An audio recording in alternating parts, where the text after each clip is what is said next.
Bases dropped on your Friday, and we're kind of juggling things around a little bit this morning because somebody he raised his hand publicly, and he's like, can I go a little early this morning? I got places to be and people to see and things like that. So, without wasting any time in our official no dilly no dally zone, we're going to try technology and see if John doesn't mess it up. So here's the beginning of the show on New Friday as we turn things a little bit around in the batting order.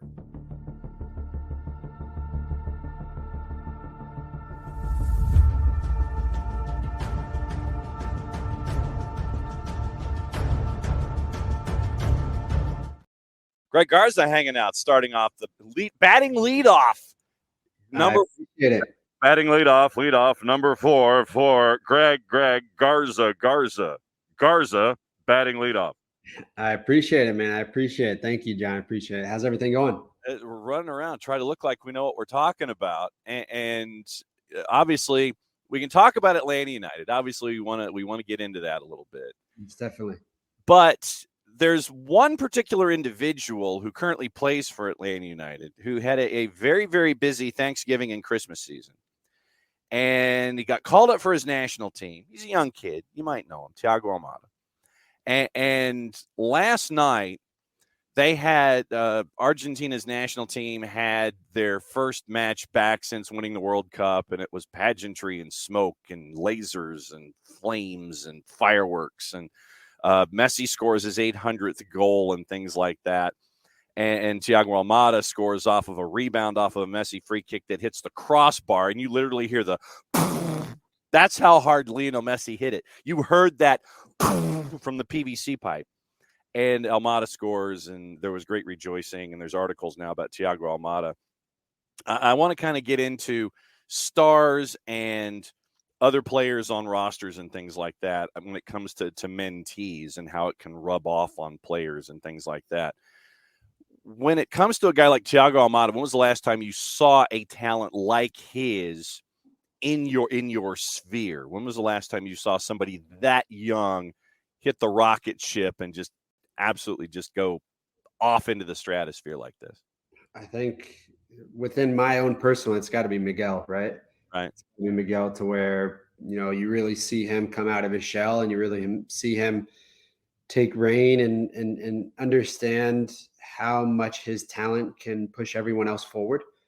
And I think Thiago is now he's in that realm, right? He's in that house, that round table, to where it's a small one, but he's able to change the game within seconds.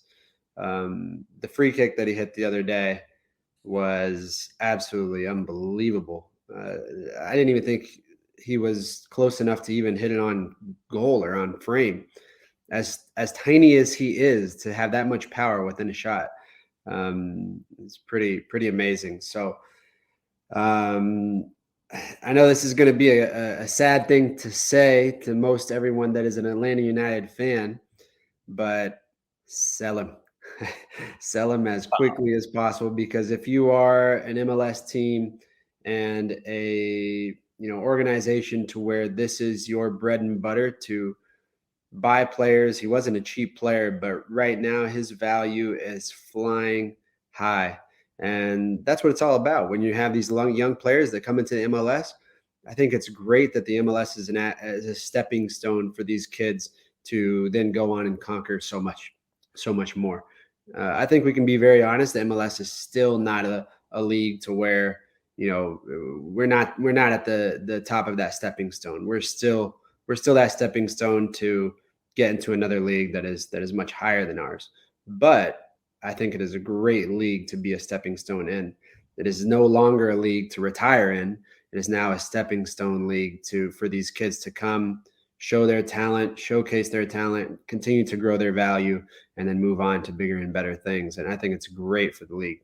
And when it comes to players like that, I imagine that in the circles that you and Michael are currently in, you have your mentees, and within those groups of mentees, you've got the guy, capital T, capital G. You probably have that star that's involved or engaged in that group, that player that is that much better than the group on the whole.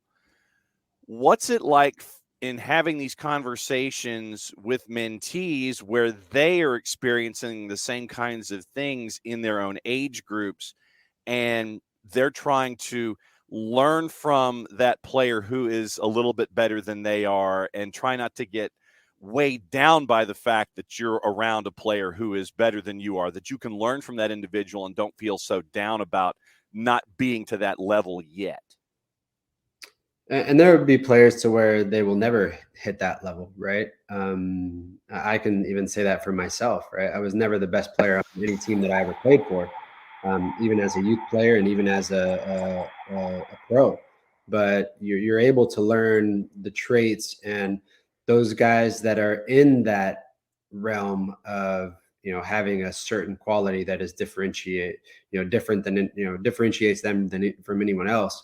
You serve as a major role model, right? Because anybody and everybody that is training under you is watching you, and that's kind of you want to watch if you are a younger player and you watch Thiago, how he plays with a chip on his shoulder, but he seems a very well-rounded young man who seems very humble in the way that he carries himself off the field, always smiling, and just that's the type of player you want to follow. That's the type of player you want to dream to be one day, right? Someone who serves as that role model and someone who can guide younger players that might be experiencing the same success within their own individual team, but they can learn a lot from watching guys like that.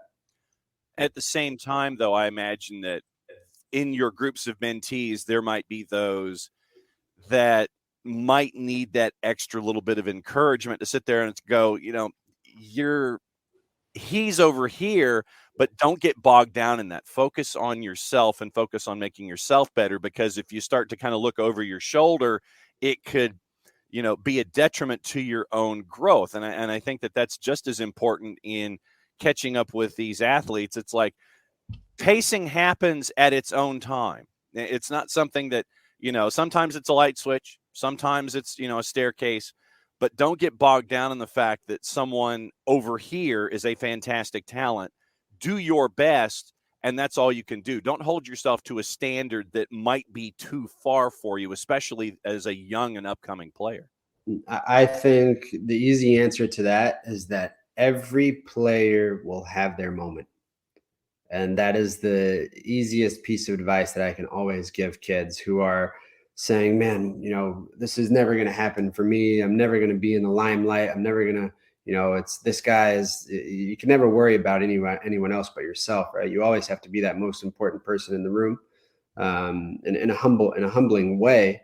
But every player will always have their moment. You look at Caleb Wiley, right? I think Caleb Wiley was I mean, we can be very honest, a good player last year, but I think he was average in comparison to what he is showing now. And every player will always have their moment. This moment that Caleb Wiley is living in, now it is up to him to how he handles it, how he grows from it, how he uses it to the best of his ability to continue to grow his career. Will next season be the same? Probably not. Maybe not. Who knows? It could continue to get even better and better and better. But when you are a player and you have your moment, it is up to you how you handle that particular moment the best way possible and use it to the best of your benefit and the best of your ability. And I think, like I said, that's the easiest piece of advice that I have for kids that are looking around, seeing other players achieve such greatness and such success is always keep your head down, work in silence, continue to work for what's yours. And there will be a moment that you will have that opportunity to do the same. There's so many names that I can name. You look at Brandon Vasquez last year, right? Which in this season season has changed a little bit, right, in comparison to last year. But he was able to use the moments that he had last year and to build his value and to create a name for himself and to renew a multi-million-dollar contract, right? And that's what it's all about when you're in that realm, right? Greg Garza, Beyond Goals Mentoring at BG Mentoring on the Twitters, hanging out with us for the Friday Free Kick. When it comes to making sure that you're focused on you, do you see generational approaches being different, or I guess the weight on athletes' shoulders? Is it different? Was it different for your generation in having that weight versus today's young player? Is it different, or is it still pretty much managed the same when it comes to self-expectation, not weighing yourself down, and not looking over at the guy that might be further along than you? That is much different because social media plays a huge role in that, right? Every kid wants to have as many followers as someone else. Every kid wants to have more likes on the highlight reels that they are getting, or whatever it might that they're making for themselves, or whatever it might be. It's all about views, likes, and follows these days. Where when I was a kid, we didn't have that. I feel that you were probably looking over your shoulder, looking at other kids that might be creating some sort of success, or might be in a different, in a different situation than you are, but it's not as highlighted and as microscope that is as it is today.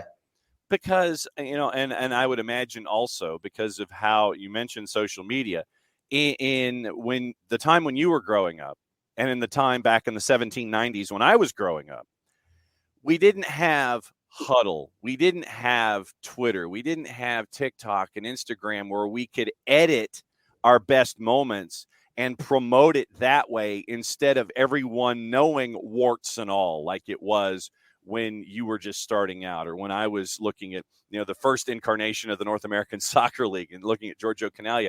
It's different how you present yourself these days, and the warts don't seem to be there as much unless you're there in person. True? That is so true. I wish I had my videos when I was a kid. I wish I was able to edit my videos when I was a kid, right? But every generation is different, right? I feel like this is one thing that I always learned, right? As for a kid that is coming up through the system, this is a great piece of advice, right? If I were to take all of my highlights of all of my dribbles and all of my touches and all of my goals or whatever, everybody's Ronaldinho, right? Everybody is Pele. Everybody is, Romario or Ronaldo, because that's what highlights do. And I think that as I became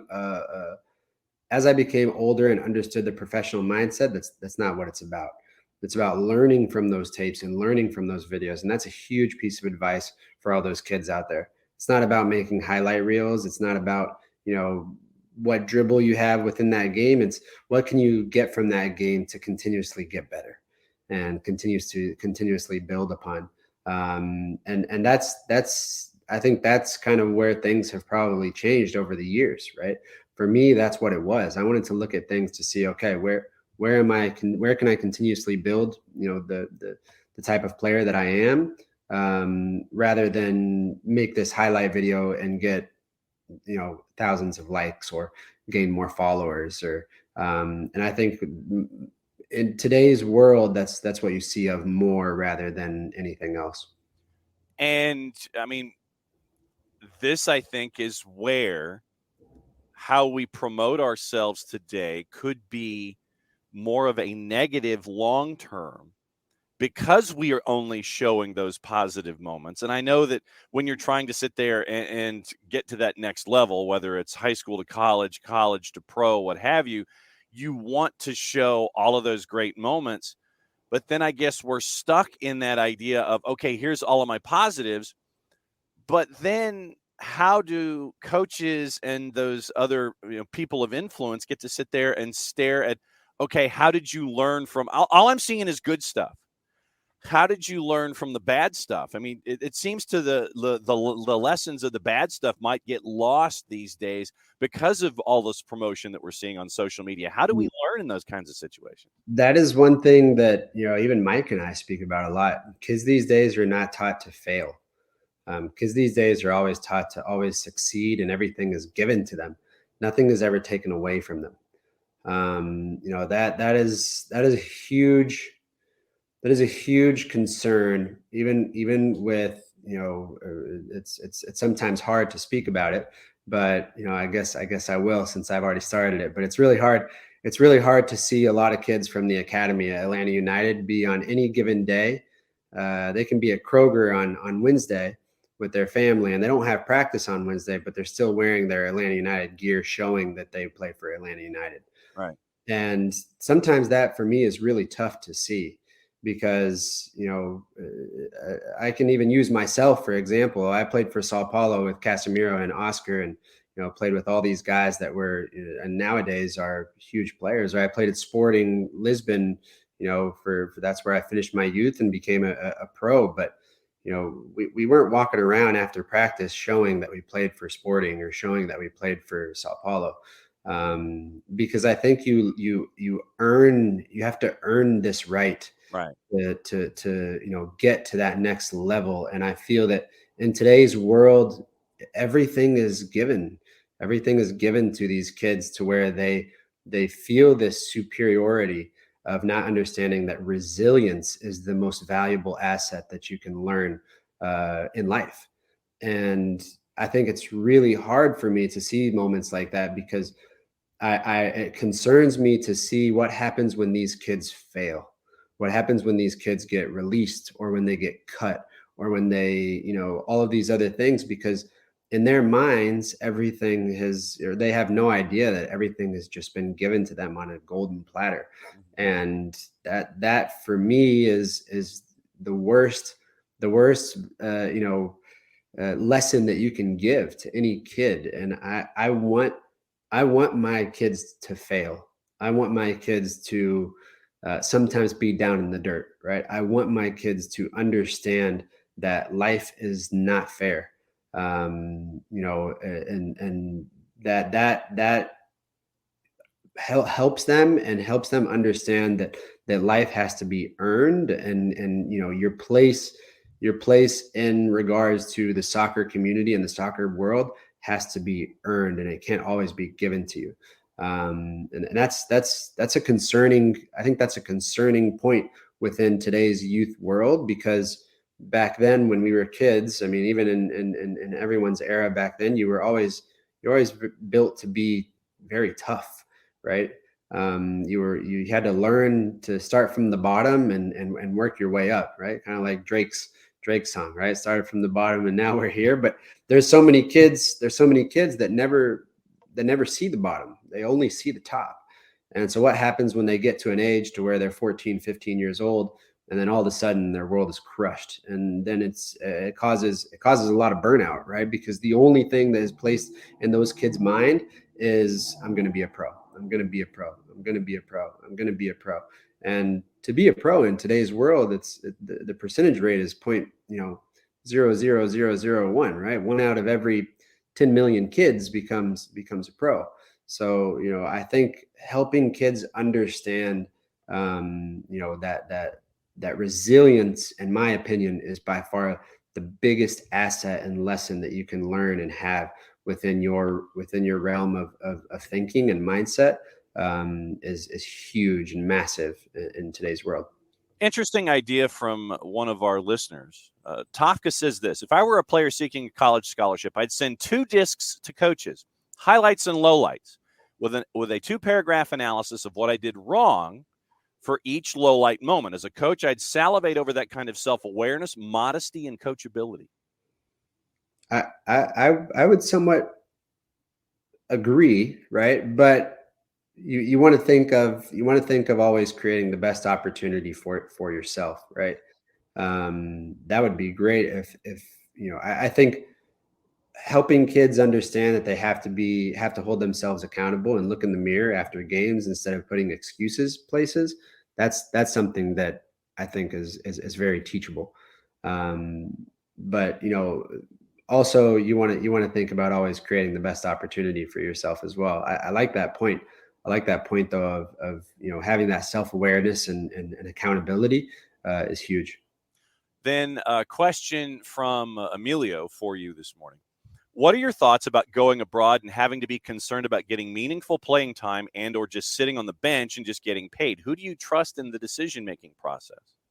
Who are we talking about here? Well, I'm thinking that Emilio has someone in mind who played for Atlanta United. Is it George Bello? That would be who I think Emilio is leaning toward here is Bello, George. In a general situation, if we were to take George's career and what has happened, if we were to just take it and take away the Bello, George from the ID plate, something like that, in today's day and age, what are your thoughts about going abroad and judging opportunity and playing time and getting paid? I think that goes back to where we started with this conversation, is that every player will have their moment, and it is up to you on how you decide to use that moment to the best of your ability and benefit, right?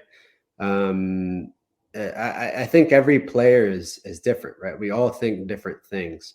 I think for myself, if I were able to have a magnificent season somewhere, where my career was still starting, and I had the chance to go play in Uzbekistan or Kazakhstan to make millions of dollars, I would go in a heartbeat, because that would ultimately take care of my family and hopefully help them for the rest of their lives. Right. That's my own opinion, and that's my own right thinking process of my own particular journey. Whereas others, I believe, will probably, think, well, I will make this jump and continue to use this as a stepping stone to push my career even further, right? And I think everybody, you have to weigh out what's in front of you, right? George is a single kid, right? He doesn't have a family. He doesn't have, people he has to take care of. And ultimately, right, when you play professional soccer, at the end of the day, right, we might root and we might be fans, but it is a job, right? And any other given person on any given day lives in Dallas, Texas, or lives in Oklahoma, and they get this awesome job that's in Mississippi or that's in wherever in the world, Kansas. You move in a heartbeat, right? Because you're gonna take that raise, you're gonna take that new job, and whatever it may be. If you know what the outcome is going to be on the other end, you'll probably still take that opportunity and chance to go, right? Even if that outcome ends up being not the one that you hoped for. And I like to compare, those decision making within real life, right? Real life situations, right? Other jobs, corporate jobs, or whatever it may be. And I think that's what Bello did. Bello took advantage of his massive moment that he had with playing with the national team, with playing game in, game out with Atlanta United, and he made the most of it and making a move that helped him economically, probably helped his family economically. And is he in a situation to where it sucks to ride the bench? It does, but he's still so young to where he can have another opportunity to showcase his talent anywhere else. And he made a name for himself, and he left a legacy here within the league to where he can always come back. And I'm sure there will always be a team that will accept him and give him another chance to shine and once again create his moment. The same thing could happen with Caleb Wiley this year, right? Caleb Wiley is making a name for himself. I guarantee you there are teams within Europe that are probably having a close look at him. He's only 18, 19 years old, right? But the same thing can happen to him, to where he can go to a place in Europe and he will be economically, right, compensated for making that massive move. But the same thing can happen, right? And so it's you look at those situations and you always root for these kids, but that's the life of a player, right? It's always these ups and downs and these ups and downs of these moments, and these kids will always go through that. And that's where that resilience of what we talked about is massive for these kids to understand, that as Caleb Wiley is climbing that ladder right now and he's getting himself to the top, just we have to continue to remind Caleb Wiley that there's going to be a really low moment in his career. I don't know what it's going to be, right? But there is going to be a really low moment in his career. So as he is climbing that ladder and he is getting to the top, just continue to remind Caleb that, hey, dude, always keep yourself in the middle, right? Always understand that there's always going to be good news, bad news for the remainder of your career. And I would assume, right, even with George Bello as an example, he's got a great head on his shoulders, and I'm sure he understands that to the max. That where he is right now is not where he wants to be, but he's still continuously working towards getting up and up into that moment to where he wants to be again. All right, last question before you go, because I know you've got to keep an eye on some Academy folk this morning. Yes, sir. Yep. All right, so Atlanta United puts 5 on Portland, top of the table in the East. International break, 7 players gone, but they're going to Columbus, who doesn't have Cucho because of injury. Zelarayan, Room, or Dejanek heading to Columbus and taking on Crew, and apparently the guy with the professional athlete with the worst diet known to mankind, who still is a tremendous athlete in Darlington Nagby. I wouldn't sleep on Columbus ever, because that's a team that's always, finds a way to just play well and play well at home, even though they haven't had a great start to their season. But can we continue to ride that high, right? Can you be emotionally balanced within riding that high of where we are right now? Can understand that it's a very, very long season, but what a start, and keep that momentum going. And I'm sure the only person that I can say will be happy to see Darlington is Brad. I don't think no one else knows Darlington on the team right now, which is absolutely crazy. That's how fast time flies. That's how old we get pretty quick, man. So, the new blood will be able to see, in my opinion, one of the best midfielders, to ever play in the league. That guy will be in the Hall of Fame, MLS Hall of Fame for sure. Absolutely looking forward to it. So, Greg, go ahead and get out of here. Thanks for hopping on to bat leadoff with us. What's going on with Beyond Goals Mentoring really quickly? Same old, continuously trying to change the game on the mental side of things. And that's why I had to do this morning. The 15s and 17s are actually heading to Philadelphia this weekend, and I have the honor to taking one of the boys to the airport and spending some time with him this morning. So that's what we do. That's what we love doing, helping these elite players. Sometimes that when things aren't going great, or when the mental side is not where they want it to be, that they always have an outlet, that they always have someone that they can talk to who's been there, done that, and gone through the same process of trying to cope with pressure or deal with certain things that might be affecting our game, and how we can better ourselves on the mental side, which is obviously why we created what we did, and to help as many players as we can. Fantastic. Get out of here. Go spend some time with folks, and we will catch up with you soon, my friend. See you. Thanks, John. Appreciate it. All right. Greg Garza at BG Mentoring on the Twitters, and great to catch up with Greg as well. Okay. Since we juggled things around a little bit, now it's opening kickoff, brought to us by our friends at Kickoff Coffee, kickoffcoffeeco.com. There's your QR code for those of you who are watching on Twitch. And once again, everything involving Kickoff Coffee, kickoffcoffeeco.com. Remember, use the code SoccerDownHere15. You get 15% off of your purchase. And they, in turn, at Kickoff Coffee, take 10% and roll it over into youth initiatives. Very, very cool stuff that our friends at Kickoff Coffee are doing, kickoffcoffeeco.com. I admittedly was torn this morning when it came to figuring out what to talk about. But I figured I may as well just go ahead and swing for the fences here, because I know that fantastic, Jordan. Nicely done flying into Columbus. May as well swing for the fences. Yesterday, and Burned, feel free to chime in on the Twitch pitch and help folks along here. Julian Nagelsmann, and that's where we're going, Ricky. Absolutely. Quoting our friends at The Guardian, Thomas Tuchel is in line to take over at Bayern Munich after Julian Nagelsmann was sacked Thursday night, meaning U.S. time Thursday night.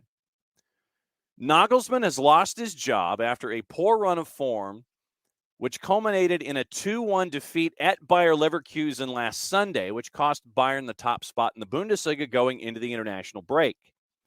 The Bayern hierarchy, and once again, this is the wording of Fabrizio Romano and our friends at The Guardian. The Bayern hierarchy have acted swiftly to appoint Tuchel, who's been out of work since being sacked as Chelsea manager last September by the club's new American owners. It is understood Tuchel has agreed to join Bayern with immediate effect, with full agreement in place between the two parties. Tuchel will hope to emulate his success in his first season at Stamford Bridge, where he took the reins in January 2021, steered the Blues to the Champions League trophy that same season. Chelsea defeated Manchester City in the 2021 final, and by coincidence, Bayern now face Pep Guardiola's team in the quarters. Winner of that tie will face either Real Madrid or Chelsea in the semis. Tuchel's imminent appointment at the 32-time German champs ends any chance of him returning to the dugout in the Premier League after being linked to Spurs in recent weeks. So, all right.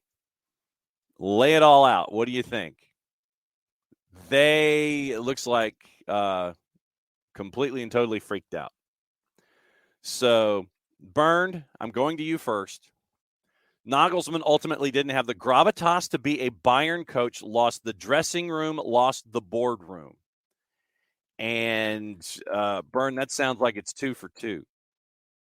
When you lose both of them, that ain't good. That ain't good at all. So our friends at Sky trying to explain it. So of course they did it in complete and total video. They didn't do it in a story form, which would have been nice where I could actually read it. But yeah, Bayern Munich absolutely just blowing things up. Youngest coach at a high-level club, Nagelsmann, 35. So, define high-level club, but I would say yes. I would say yes. So, Bayern brings in Nagelsmann with all of his previous success. And you're sitting there going, don't know if this is if this was the way. And so sure enough, you end up with this particular story. To me, it just seems absolutely crazy. Once again, Burned. Didn't have the gravitas to be a Bayern coach, lost the dressing room, lost the boardroom. And if you do that in any order, that's not good. But you wonder now how they're going to respond. You, as a club, do you end up, with new coach bump or whatever you want to call it? Now, our friends at Build explain the sacking. Just as surprising for Nagelsmann as it was for the rest of us. He was still on holiday skiing in Austria when he got the news. According to the report, bosses came to the decision that the 10 dropped points in 2023 were down to the coach and saw the goals of the season in danger. This is from our friends at Bavarian Football Works. They decided that the international break was the perfect time to change the coach and opted to bring in Tuchel as soon as possible. He'll lead Bayern training for the game against Borussia Dortmund starting from Monday.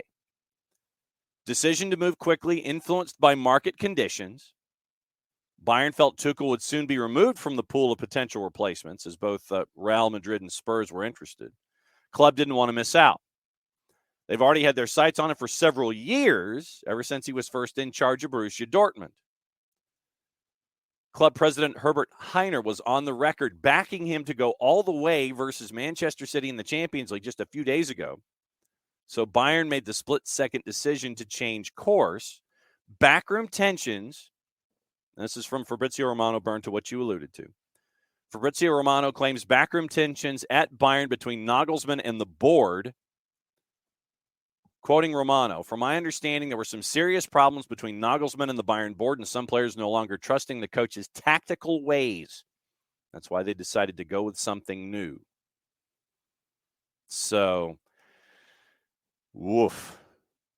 All of it. 27 wins, 7 draws, 3 losses in 37 matches across all competitions. negative sporting development in the Bundesliga, lack of player development, talents and top transfers.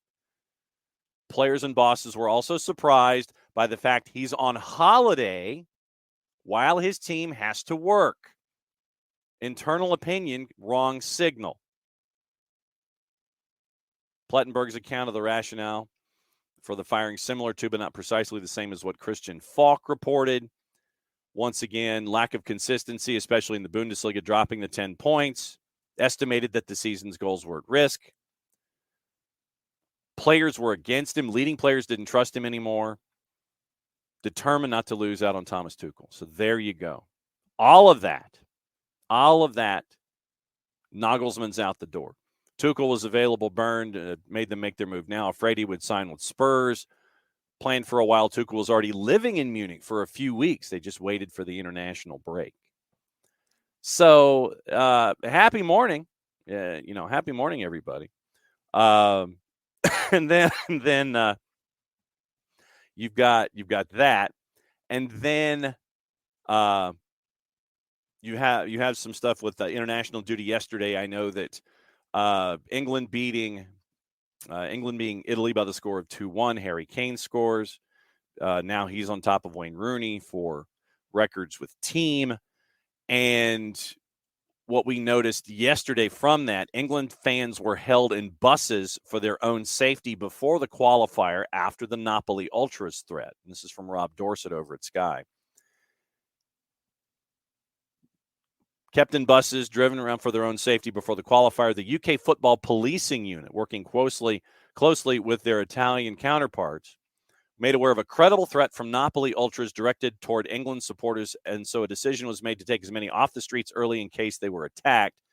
Numerous England supporters have told Sky their anger at being kept in cramped conditions on board the buses for over 90 minutes for a journey which should have taken less than half that time, as the drivers taken the most direct route to the Stadio Diego Armando Maradona. Also, strict checks on passports and match tickets, as fans were made to hold up identification while police photographed them as they got on board buses. Sky discovered police intelligence pre-match suggested there was little appetite for trouble from local fans, but that changed when one England supporter unfurled a flag taunting Napoli. The flag, which said Diego's in a box, was widely shared on social media. Way to go. That led to the Italian Ultras mobilizing and ready to attack England supporters, so the police decided to act to keep the two sets of fans apart. England section of the stadium locked down for over an hour after the game as well, with supporters dropped back at their hotels around 2 hours after the final whistle. FA has launched an investigation, took swift action against the owner of the offensive flag. Quote, "We strongly condemn the actions of the individual who traveled to Naples with a flag that had a highly offensive message on it," the FA told Sky. "We immediately took steps to have their ticket canceled before the match," end quote. Way to go. Also, it looks like Manchester United bids, Sir Jim Ratcliffe and Ineos have submitted a revised offer, and it looks like Ineos have identified their new sporting director if they get their bid approved. Paul Mitchell has been earmarked for a role in Ineos football, in any Ineos, say that 10 times fast, football structure, should the Sir Jim Ratcliffe-led consortium get the bid of the club. Marcus Rashford also waiting to see what Manchester United's new owners put on the table before committing to a new contract. Only has a year of his current deal left. Zach Steffen admitted he has no desire to return back to Manchester City after the loan finishes. We talked about that yesterday as well. That's from our friends at The Independent. Let's see. Also avoiding the 3 and the 4 letter paper. From the Times, the American former owners of AC Milan have tabled an offer for a minority stake in Manchester United. Elliott Investment Management, which before selling Milan last year celebrated their first Serie A title in a decade, initially made a proposal offering financing to potential bidders. Revamp plans for a European Super League would see Celtic and Rangers. Would see Celtic and Rangers be a part of it. Eclipse the huge sums currently on offer for competing in the UEFA Champions League. Marcus Rashford also took time on social media to say he was in New York And it looks like every chance Brighton defender Levi Colwill, on loan from Chelsea, earns his first England call-up for the summer fixtures against Malta and North Macedonia. We mentioned what was been going on in Naples. Daily Express reporting Italian police reportedly knocked an England fan unconscious in the scenes after the match, or ahead of the match, ahead of the match. Fears of clashes ever since the Italian FA confirmed the game would be staged in the city. Also on the board, it looks like Daily Star is reporting David Beckham invested $60 million into Inter Miami's training facility with the footballing mogul continuing to transform the franchise. Daily Telegraph, Antonio Conte could miss out on the prospect of a £15 million payday by leaving Tottenham before the end of the season. Tottenham obviously are expected to agree to Conte's exit after the rant, for lack of a better word, following a 3-3 draw with Southampton after they had the 3-1 lead. Let's see. Anything also on the board? Well, let's see. I am scanning the British papers. We'll get into gossip, rumor, and innuendo, obviously, before we go. Also on the board this morning, if you haven't read it, it's in The Guardian. There's an article on Thiago Almada. And it'll be fun to see. It'll be fun to see Thiago Almada continue his run with Atlanta United. Absolutely fun. Open Cup. I wanted to get into Open Cup also. Yes, Fowler and Balogun is in Orlando. Always be BC Cruton. Always be Cruton. Absolutely. Yeah, Burned, absolutely correct. Yeah, not necessarily the smartest choice for an England, Italy. That Italy playing a match in Napoli and you're playing against Italy. Yeah. Ricky, update. South Korea blew a 2-0 lead first half by giving up 2 goals to Colombia in the first 5 minutes of the second half. Finished 2-2. Nice job, Jurgen. Yep. Well, as we all know, when it comes to Balogun in Orlando, always be BC Cruton. We know this here in the South more than anybody. Always be Cruton. Always be Cruton. And that's what the United States is doing. Zendejas, Balogun, bring them. But you've got to get out there to do it. You've got to get out there to do it. And you're Cruton right now. And that's good stuff. You've got Zendejas coming in. Got Balogun being recruited. This is good stuff. This is good stuff. And once again, I think that those of us here in the Southeast have more of an appreciation for all of that than anybody else. Open Cup last night had a couple of matches. Yes, you can tweet at Soccer Croods. Absolutely, you can. You can absolutely tweet at Soccer Croods. And it's encouraged. But do it nicely. Do it nicely. If you're going to tweet at Soccer Croods, be nice about it. All right? Say what's good about you. Don't say what's bad about the other guy. Come and represent the United States. You can take them to levels previously unforeseen. Don't sit there and slam the other guy. It's too easy. Build up instead of break down. If you're going to tweet at Croods, it is allowed. Open Cup last night had a couple of matches, and the one match that stuck with all of us was at the University of North Florida. First off, Cleveland SC beat Lionsbridge out of League Two by the score of 1-0. And if you missed it, we caught up with Charlie Bales, the co-GM of Des Moines Menace, after their 3-0 win over Beeman United in Murfreesboro, Tennessee at Middle Tennessee State University. And Charlie was great. It's on the network, so you can go back and listen to it. Posted it late yesterday afternoon. About what it's like for a League Two franchise to have to build a squad, not pay them, basically do dudes a solid. Hey, yo, you want to come and play, and get them to Murfreesboro, and maybe have a couple of days of training. I think it was 3. You go down and you win, and now you have 12 days before your next match, as Chattanooga FC from NISA will go to Des Moines to play Des Moines Menace, and you won't have the same guys because in League Two, you're not getting guys until they're out of college and they're finished for the year. So that's like May. So you're in late March, you're in Open Cup, And you're basically trying to figure out, okay, who can I get who's like in my area, recently retired, still can kick a ball, all those kinds of things. Piece it together.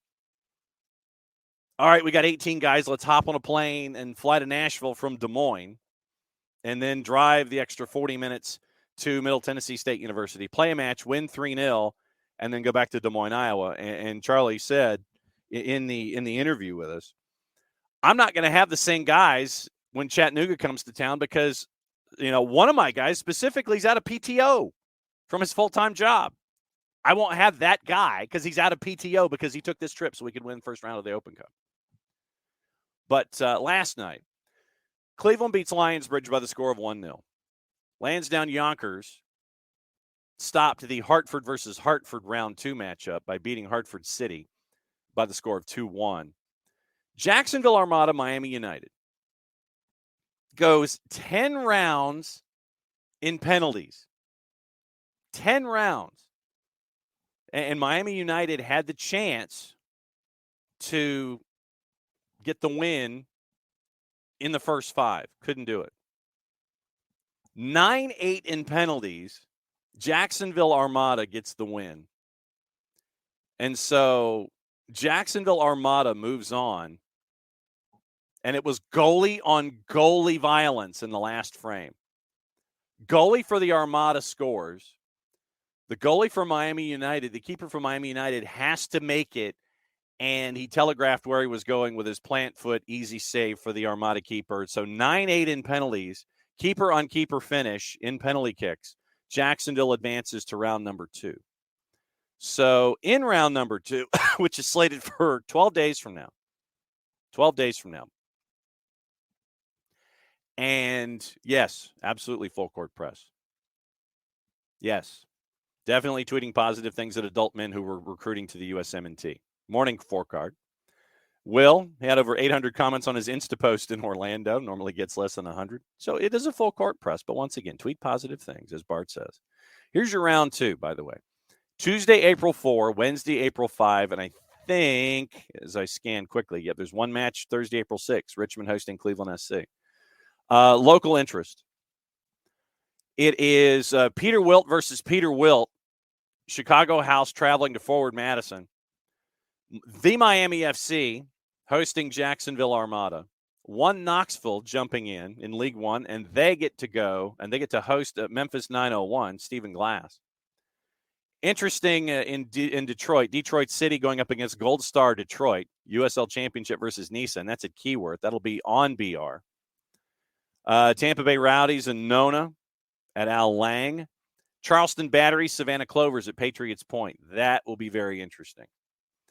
Wednesday the 5th, Appalachian FC travels to Charlotte Independence, so they're going to take them on at Matthews on Wednesday night. We'll catch up with Dale Parker, the head coach of Appalachian FC, later today on the network.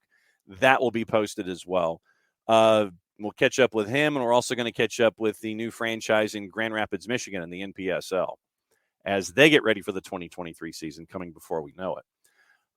Pittsburgh Riverhounds have already advanced to round 3 because they were slated to play Rochester, New York FC. Beat 2-3-4. So Pittsburgh advances. Lou City and Lexington. That one's going to be live on BR from Lynn Family. Loud United, North Carolina FC. Red Wolves hosting Birmingham Legion at CHI Memorial. South Georgia Tormenta hosting RGV. Little Birdie says that somebody from SDH might be there for that one. Des Moines Men is hosting Chattanooga FC. We talked about that. El Paso Locomotive advances, taking on Union Omaha. Tulsa Athletic advances. They take on FC Tulsa. That one's going to be a full house at Hicks. Colorado Springs hosting Northern Colorado at Widener in downtown Colorado Springs. And then you have the West Coast matchups. And then you've got Greenville having to travel to take on Phoenix Rising at Phoenix Rising Stadium in Phoenix. So that's your round number 3. Or round number 2, sorry. That's round number 2, April 4, 5, 6. But yes, we had keeper on keeper last night in the NPSL. So that was interesting. And, you're sitting there and you're going, man, how long is this going to go? And it went a while. Qualifiers yesterday in the Euro, Cristiano Ronaldo, old CR38, broke the record for the highest number of international appearances, scoring twice in cap 197 for Portugal in their 4-0 win over Liechtenstein. 120 international goals. Beat the record for Kuwait's striker Badr Al-Mutawa. Joao Cancelo, Bernardo Silva struck for Portugal as well. Bosnia-Herzegovina beat Iceland. Slovakia goalless draw with Luxembourg. Harry Kane, all-time leading scorer with the 2-1 win. Skopje, Macedonia, North Macedonia beat Malta 2-1. Dion Charles, 2 goals for Northern Ireland as beating San Marino. Northern Ireland's group, Kazakhstan lost to Slovenia 2-1. That was on FS2, by the way. Denmark beat Finland by the score of 3-1. You had CONCACAF going on last night as well. Some interesting venues, and that was fun for those of you that watched on TUDN. But that was some fun stuff as well. Gossip, rumor, and innuendo, and what to watch on TV before we start Weekend Whiparound at the top of the hour. It is Real Madrid have reactivated Operation Haaland with the intention of signing prolific striker Erling Haaland for Manchester City in 2024 when the release clause of the contract at £212 million becomes active. Bayern Munich, once again, we talked about them sacking Nagelsmann. Spurs, according to Football London, could turn to Nagelsmann as a replacement for Antonio Conte. Bernd, what would you think about that? What would you think about that? Jose Mourinho is going to enter the final year of his contract this summer. He's going to meet with the Serie A's owners to discuss plans for the club. PSG could make a move for Rafael Leao if Lionel Messi doesn't extend his deal with the French club. And I'm holding off the conversation on the Argentina match with Panama just for a little bit longer. Chelsea, Man City, Newcastle considering a summer move for Juve's Samuel Eiling Jr. Arsenal have joined Leeds, AC Milan, and Sevilla in the race for Barcelona's U19 Ilias Akomash, who's 18. Manchester City working on a deal for Hajduk Split center back Luka Vuskovic, but face competition from PSG for the 16-year-old Croat. Everton have joined Newcastle in considering a move for 19-year-old Brazilian striker Giovanni, who plays for Palmeiras. Everton's going to put Neil Maupay up for sale in the summer. Chances, according to 90 Minutes, so once again, take this at your own peril. Chances for Lionel Messi leaving PSG for Barca are increasing. Southampton striker Che Adams could leave the club if they're relegated. I would think that James Ward-Prowse would leave them as well. Leeds United, fighting to secure top-flight status, interested in the Scotland international. Manchester United has Sweden defender Victor Lindelof making a decision on his future, and concerns are growing among parties interested in buying Manchester United. The Glazer family may choose not to sell the club.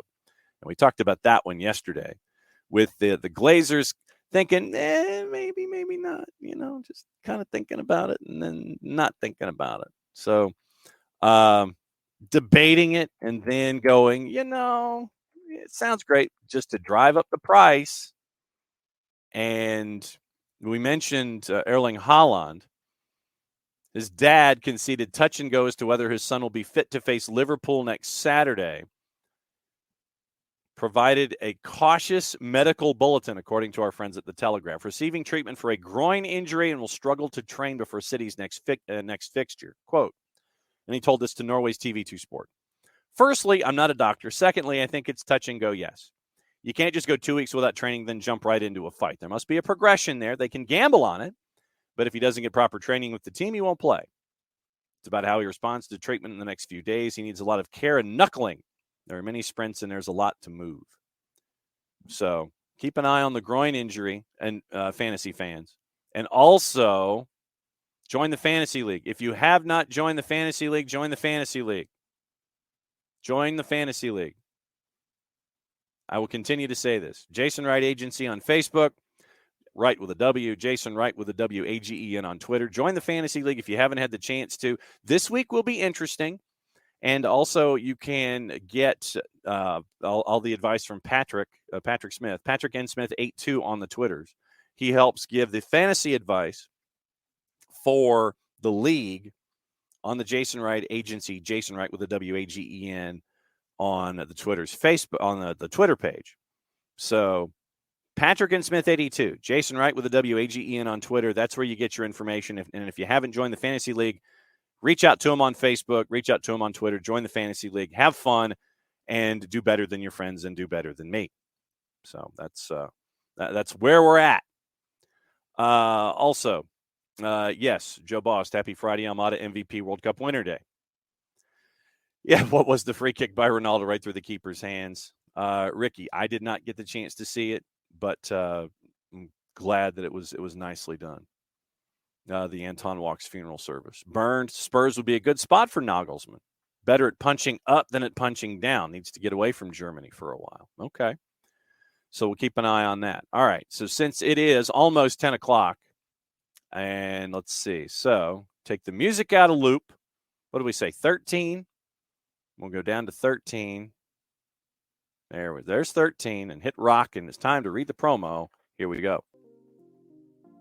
Unless, of course, you hit the wrong one. There we go. Not night driving, but rock. Good work, John. For odor-free, clean, fresh air, one place you need to go. It's a Lemonize service. QR code over my left shoulder for those of you watching on Twitch. Lemonize deodorizes enclosed spaces like houses, apartments, and condos. Created a customized solution that eliminizes all organic odors, including those like pet cigarettes and food. Realtors and property managers use the Lemonize service to eliminate bad odors to help them sell or rent their homes that much faster. Offers a turnkey process that makes it easy to work with said realtors and property managers, kind of the environment, offering a green way to go about business and getting rid of odors without any kind of toxic residue whatsoever. Once again, we like that. We also like that it's different than Febreze or other masking agents that you may have under the sink or above you in the cupboard. Because when you reach under the sink or above you in the cupboard, you grab the masking agent, you spray it in the air. There's a reason they call it a masking agent, because all you're doing is masking the odor. You're not attacking the problem all the way down to the molecule like our friends at Lemonize do with their proven scientific formula. Pricing very, very easy. Either buy the cubic foot or parts per million and come up with a price that's affordable for you, offering results in 24 hours or less. Any questions that you might have, frequently asked or otherwise, one place you need to go is a Lemonize service. Website, lemonize.com, and that's why I reach over my shoulder to grab my pen to finish it out. ELIMINIZE.com, but after the .com, go /Atlanta, so a Lemonize knows what part of the world that you are asking for their assistance from doing a sentence and a preposition. Lemonize.com /Atlanta, Lemonize.com /Atlanta, a Lemonize service for odor-free, clean, fresh air. A Lemonize service, proud sponsors of everything SDH in our number 2. And this is where we start the weekend whip around and go through all of the matches and get you ready. We look at juice boxes, we look at everything, and get you ready for what's going on in Major League Soccer this weekend. That's the beautiful part of it all, because there's a lot of matches to look at, and there's a lot of stuff to stare at. A lot of facts to get through, and obviously we've got to talk about Atlanta heading to Columbus, and we'll do a lot of that as well. But what we do traditionally, if you're new to the weekend whip around, patent pending, trademark coming hopefully sooner rather than later, is we go through all of the games in order, kick off, tell you where they are, if it's the free side of Apple TV or if it's Apple TV Plus. Go through the juice boxes, and the juice boxes themselves are a composite of anywhere from 12 to 20 different juice box purveyors from around the world. And they come up with, and the math is done by someone other than me. We come up with a composite, go with the composite, fun facts that are available, and then from there, what we do is we give you all the information, and you get to make your choices about juice boxes. And as we said yesterday, make sure that you juice box as best as you can. Just to only afford the juice boxes that you can afford.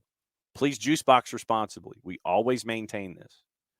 Juice box responsibly when it comes to anything and everything that you may juice box with. To another sentence and a preposition. So, weekend whip around. I feel like we need some kind of opening music or something like that when it comes to a weekend whip around. So here we go with juice boxes and stuff. But you know what? We may just go ahead and juggle the order. We're going to go ahead and talk about the match that's going to be at lower.com at the Death Star, as they so proclaim it. We're going to bring in this guy. The That Death Star? That's what they called it. I'm not saying that's from their promo on Twitter. They called it the Death Star, lower.com. It's not like this isn't May the 4th will be with you kind of situation. What are they doing? They cut a promo, and it's on their Twitters. I know that, but why? I have no idea. It's just a gimmick? I guess so. If anybody in the Star Wars world of things can explain why with this, I'd like to know, unless it's just we decided to do this randomly because we're Columbus. I don't know. Apparently, Ricky's saying they're doing a Star Wars night. Yes, you didn't realize that, John. But I figured that's what I'm saying. As a part of something larger, why would you call it the Death Star? Because they're doing Star Wars night. Like, my point is, why are they doing Star Wars night? That's my question. Yeah. So that I don't know. I don't know if Star Wars is indigenous to Columbus or not. No, Star Wars is not indigenous to Columbus. What? It's like are there more fans of Star Wars in Columbus per capita than any other place? What has happened around here lately? What is going on in this place lately? Lately, sir, how long have we? This is the 7th year of the network. Lately, since I'm not around to try to keep it on the rails, I hear y'all are like creating Royal Rumbles with All-Star games, and now you're pontificating on if Columbus is the home of Star Wars fans worldwide. I don't know. I mean, dude, it's the caddies at Bushwood, and Bart basically. Bart is like, this is what happens when you leave. I know. Good grief. I'm out trying to get things done in the world, and man.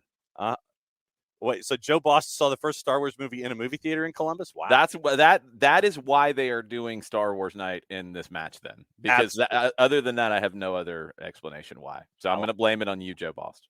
Absolutely. All right, so we can start off with Atlanta and Columbus, and I know that we only have you for a limited time. Mm-hmm. We've got the numbers right now. Juice boxes have it at Columbus at a plus 152 in the composite. Mm-hmm. And your draws a plus 249. Atlanta United is a plus 166. So they don't know anything about this game, and that would be about right because, look, I don't exactly know what Atlanta United's lineup will be. I have some good guesses. I feel like Columbus. I don't know. I really don't know. Columbus is missing their goalkeeper, which, okay, it'll probably be Evan Bush, but maybe not. They've went in other directions there. So questions about goalkeeper, questions about up top. They didn't really play a traditional number 9 to start last week without Cucho Hernandez. Does that continue here? Do they start Jason Russell-Rowe? They're missing Lucas Zelarayan. What do they do with that? Do they slide Alexandru Matan inside? Does it look more like a 3-4-2-1 as opposed to a 3-4-3? And I know that's basically the same thing, but are the guys going to be wide or are they going to be tucked in? Or is it going to be kind of inverted where instead of a 3-4-2-1, it's more of a 3-4-1-2? I don't know. And center back, do they stick with 3? Because no Deganek. So I don't know. And losing Deganek on the back line is maybe the biggest loss, and that might sound crazy. He's the experienced one back there, and this is a team that wants to build out of the back. And when you don't have that experience and you're scrambling to build out of the back against a team in Atlanta that is giving up the fewest number of passes before a defensive action. It was interesting to see that in an article about St. Louis and what they've done and how they're turning teams over at a huge frequency. Atlanta's not turning teams over at the same level of frequency because they have the ball more. There's not as many opportunities to turn teams over because Atlanta has the ball. But Atlanta is better than St. Louis, better than Philadelphia, better than the Red Bulls, better than Kansas City, who is turning teams over the most, better than anybody in the league in terms of passes per defensive action. So defensive actions, that's tackles, that's interceptions, that's blocks, that's fouls. That's what Atlanta's doing right now. So if you're going to build out of the back, and I don't think that's going to change, and you're going to do that without your most experienced center back against a team that is the best in the league at breaking that up, man, I like Atlanta's chances in that regard. So does Columbus try to do something to mitigate that? I don't really know exactly what they can do. I mean, they could go to a line of 4, but they haven't worked on that much, if at all. And if they have, it's been this week. They've been in the 3-4-3 kind of shape the whole way through and in preseason. So it's not easy to change the way you build up that suddenly. And go back to conversations we've had over the years when a new manager comes in like Wilfred Nancy and you're implementing a game model and a game style. Early on when you're doing that, you don't deviate from it much because you've got to get that embedded fully. Later in a season, yeah, you can then go from a 3-4-3 to a 4-3-3. It's easier. But early on, you've got to have repetition in this. So this is a really tricky day for Wilfred Nancy in that your gut is telling you play 4. We don't have another center back who can replace Degenek. Play a 4-3-3. It's going to be the best way to get the most out of the talent we have, or play a 4-4-2 or even a 3-5-2. Any of those change the way things build up, but I don't know if he will, because I think he's got to get them understanding what this is. And this game becomes a really tricky element for him, because do you stick with the plan and keep building the plan, which should help you more down the road? Or do you shortchange the plan, which might hurt you down the road a little bit, but might help you get something out of this game? That balance is really tricky for Wilfred Nancy, and I think Atlanta can take advantage. When you look at Atlanta, and we've talked about it all week, the number of players that are out for international duty, what was it like up at the Children's Healthcare of Atlanta training ground for you watching practice this week with those who were there? And then you had some call-ups that were mentioned yesterday, as a matter of fact, to add to the numbers for the weekend. Yeah, I mean, a bunch of young guys training, which isn't new. These are guys who have been part of first-team training a lot over the years, but also a lot this year specifically. Luke Brennan, Alan Carlton, Nick Firmino have been with the team pretty much all the way through from day one this year. So no shock that those 3 get the opportunity to go to Columbus. Saw David Mejia throughout training sessions this week. We had a chance to see, as usual, and it might change from week to week depending on what's going on. But this week it was full session available to the media on Tuesday, and then the first 30 minutes on Thursday before people spoke. So the Tuesday session, I mean, those guys are all right in the mix. And little things that stood out to me, I mean, Carlton has been really good in every session that I've seen. He stood out. And it's not just because of his bright red hair. He's composed. He's so comfortable in tight spaces. He's so comfortable just dealing with the pressure. He handles himself so well in these sessions, and he looks the part, and he plays like it, and he doesn't look like a second team player right now in the way that he's playing with this group. Brennan, we've already seen that from him. We saw it against Toluca where he steps up and has that goal. Brennan is somebody, obviously, they've already got in the homegrown pipeline with a deal on the table for next year. Firmino is really, it's a credit to him. It's a credit to the hard work that he's put in, because he came to Atlanta and really changed his position. This is a guy who was a number 10, a very attack-minded player as a homegrown at New England. Revolution, in my opinion, did not give him a fair shake. He left, went to Union Omaha, had a good year with them, and then came to Atlanta, and he's not a 10. He's not a second forward here. He's an 8. Bordering on at times playing in a double pivot. And look, that's a process. He wasn't really asked to defend much before, and now he's learned how to defend. And him and Carlton have actually formed a really good partnership. So Firmino getting this opportunity is massive to me. And again, it's a credit to the work that he's put in. But even beyond those guys, I mean, you see academy players mixing in the training. You see the second team players mixing in the training. No drop off. Just no drop off. And they just fit right in. I mean, watching the rondos yesterday, it was kind of like a lot of the younger guys were on one side, the side closest to us.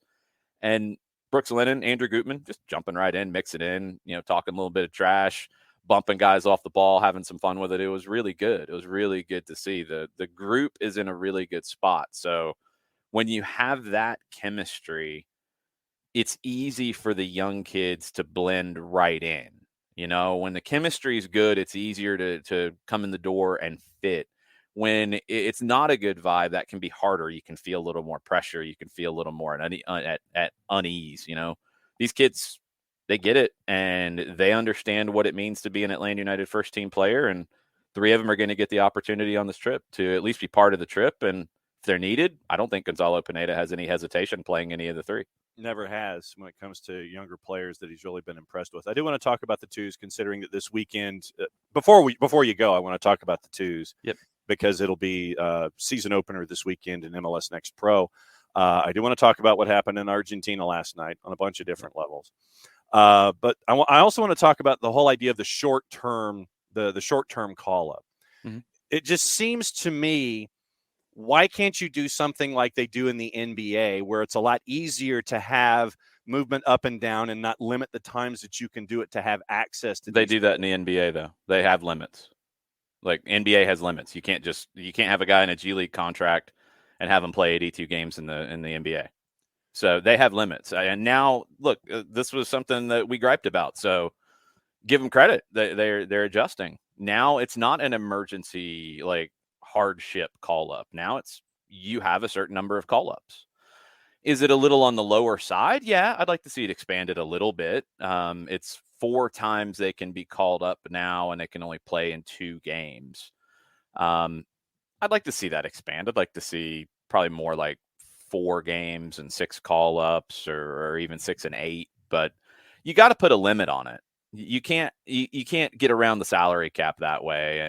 And look, it's not going to happen to where you're going to do that with a major player. You're never going to have a designated player on a second team contract. And nobody's that good at pulling that off, and no player's going to agree to that deal. But could teams start to work around things in terms of roster limits and all that if you could just have unlimited call-ups? Yeah, they would. You got to have a limit, and I think every sport does. Hockey does, right? I mean, you can't just have a guy on your affiliate team and play him 82 games before signing them to an NHL contract, right? Right. NBA has that. Major League Baseball, I know with the 40-man rosters, there's different rules with it. You gotta have a limit, and you do. I think the limit's a little on the lower side, but look, it's probably a process of expanding it, because up until last year, it was purely injury hardship was the only way you could bring these guys up. Yeah. Now, the issue that is there that can't really be dealt with yet is the academy players getting this opportunity. Because if they get the opportunity, if you took an academy player, and right now you cannot, because they're not under a pro contract, so you can't bring them. But let's say that the league allowed it, then they would lose their college eligibility. And we know a lot of academy players do end up going the college route rather than signing that pro deal. Now that's changing, that's evolving, that's going to continue to evolve. And I think this process will be part of that. But right now, an academy player can play with the second team before signing a pro deal, and it doesn't affect their college eligibility, but they can't play with the first team and have it not affect their college eligibility. That's a dumb line to draw. And that's an NCAA thing. That's not an MLS thing.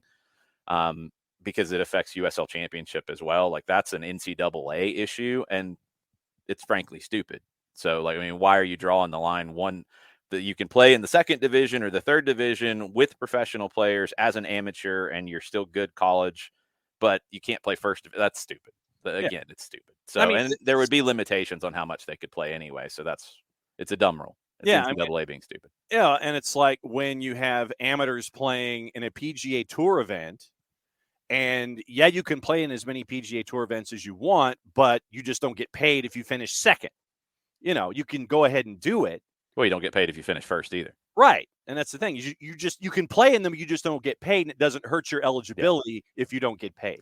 It's dumb, and it's the NCAA, so it's not a surprise. That needs to change, but the evolution is happening, and it was something that I was asking for years. I remember Frank DeBoer talking about it when he wanted to bring guys up and he couldn't. That was in the injury hardship days. Now you're past that, and now, okay, these guys have four call-ups essentially, and they can only appear in 2 games. Well, this is one of their call-ups. We'll see if they appear, and you just have to figure it out from there. What happened last night in Argentina, Thiago Almada, and basically it was a celebration, as it should have been. It was a party. It was a party, and the party has kicked off into a whole nother level now. I mean, you had what Tay started their broadcast, 4.5 hours before the match started? 4.5 days before the match started. And just the sheer number of people, in other words, it was Thursday in discussing Argentina soccer.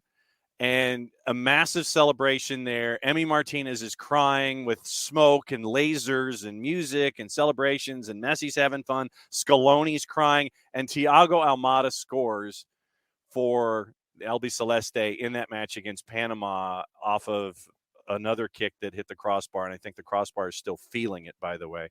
When you saw Messi score his 800th, you saw Thiago Almada score last night. What was going through your mind as you're watching Argentina and Panama?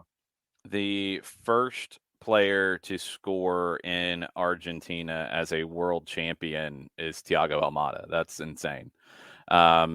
In this group, in this generation, it's insane. The week that kid has had, it's just unbelievable. And, it's a credit to everybody that's involved, but most importantly, Thiago. I mean, to be able to take this opportunity and run with it the way that he has, he played his way into getting the opportunity last fall in September to go and be part of the first team. That put him in the mix. Yeah, injuries happen, and that's why he got the call to go to the World Cup. Yeah, he only played in one game at the World Cup, but being part of that and soaking all of that up, he's not there just because they think he's a good guy. Like, he's there because they think he can be the future, and he's playing like the future right now. He's playing like the present right now. To get these moments at this age in his career and to get them attached to Atlanta United right now is just unfreaking believable. I mean, it just is. And I mean, you guys know how I feel about Argentina and the national team and the culture and the play and everything about it. And to have somebody who is kind of the heir apparent in a lot of ways to being, maybe in that next great generation of Argentine number 10s, to have him play in front of us on a regular basis, it is crazy. It is absolutely crazy that's the experience that we're all living right now. So, like I've said all week, like, you can sit there and doom scroll a calendar to look for when the summer window opens. There's no guarantee he goes in the summer. He might. He very well might. He very well might not. There's no guarantee to any of it. And you can't sit there and worry about him leaving at some point in the future at an undetermined point and miss what's happening in front of you.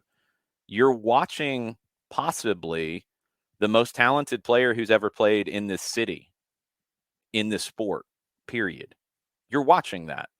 And I'm very specific in saying most talented. Is he the fastest? No, he's not, he doesn't have the speed that Miguel Almiron had. He's actually got really good speed, but he doesn't have that Miguel had. But he's the most talented player that's ever played for this club. And he's the most talented player that's ever played soccer in the city. And he's a player who will go on to just unbelievable heights in the world.